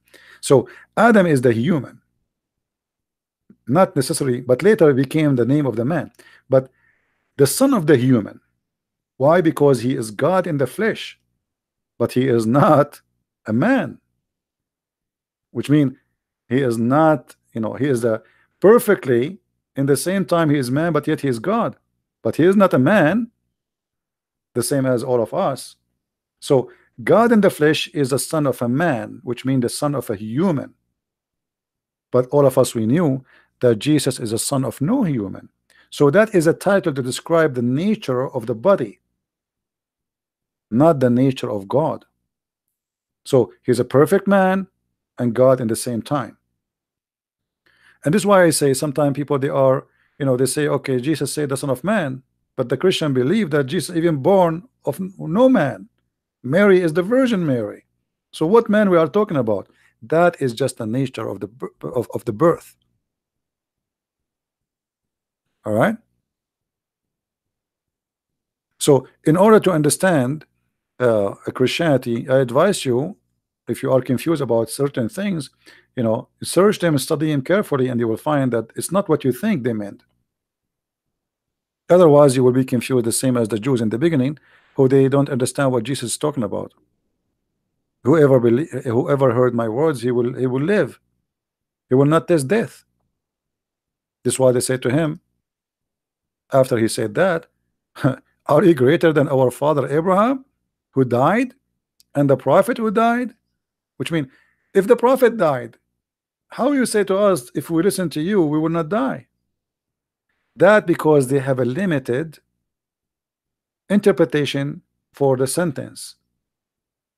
So you can be the same as the Jews, and many of us today is the same as those Jews. They decide to go blind, and they don't want to see what is behind the words. They think he's talking about death now, and okay, you listen to me, you will not die. But this is obviously not what Jesus meant. So either you use your mind and your brain and live the words, or you decide to be a fool and you don't want to be understanding anything. All right. Anyway, now the Bible can go deeper and deeper and deeper and study, but I believe that the beautiful thing about the Bible, I can be a farmer who hardly knows how to read and how to write, and yet I enjoy the wisdom and the glory of God. You see, this is a book for everybody, not like the Quran. You need to be a genius in Arabic, a person who have to speak many languages because the Quran is stealing words from everywhere, and then you have to connect the dots, and then verses are scattered everywhere, and sometimes there's no meaning because Muhammad is trying to make Arabic music, and then you have to work hard to put them together. The Bible is a lot more simple, to the point. It is a book of wisdom, because God is not the author of confusion.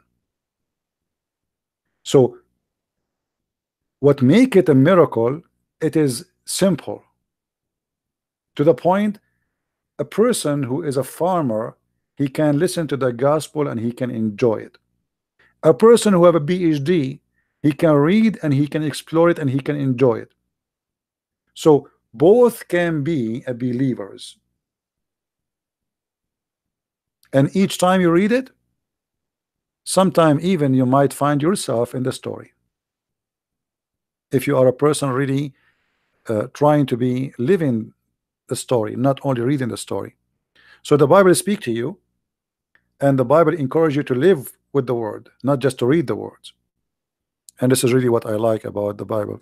But sadly, my topic is about the cult of Islam, so we don't talk much about the teaching of Christ. Otherwise, there's no better joy than enjoying the wisdom here you see in front of you. Go and read any speech Christ he said, and you tell me, what do you see? It's so beautiful, it's so amazing.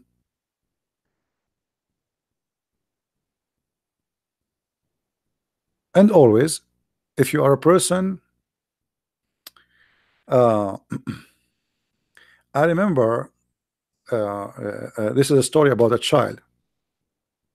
There is people, they invited a family, Arabian family,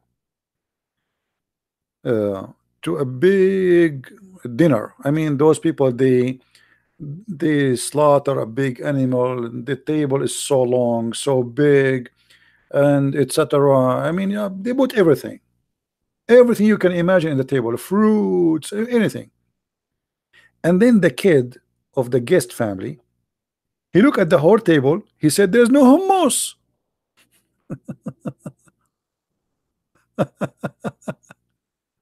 You know what I mean? So the kid, he is unhappy because there is no hummus. The people, they slaughter a big animal, the barbecue, the fruits, the drink, even they have maids around the table. But the kid, where is my hummus? I love hummus.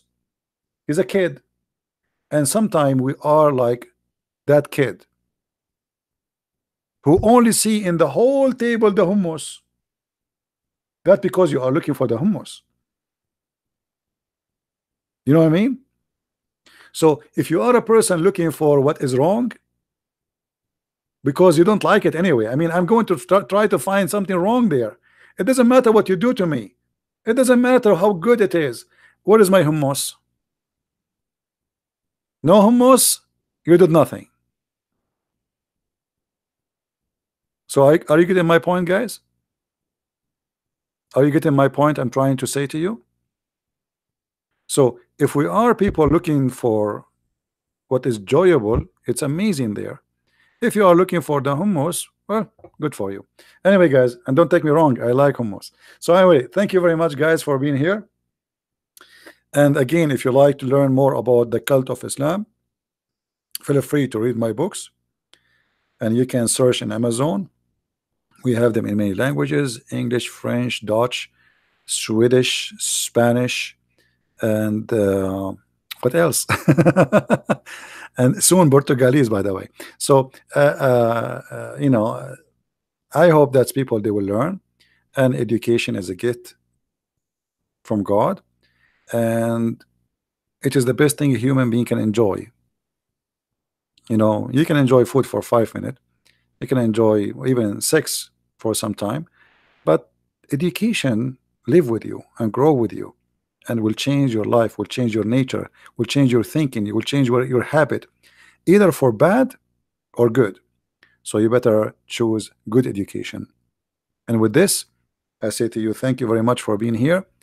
May the Lord bless you all, and until we see you soon again, Christ is Lord, Islam is false, and thank you.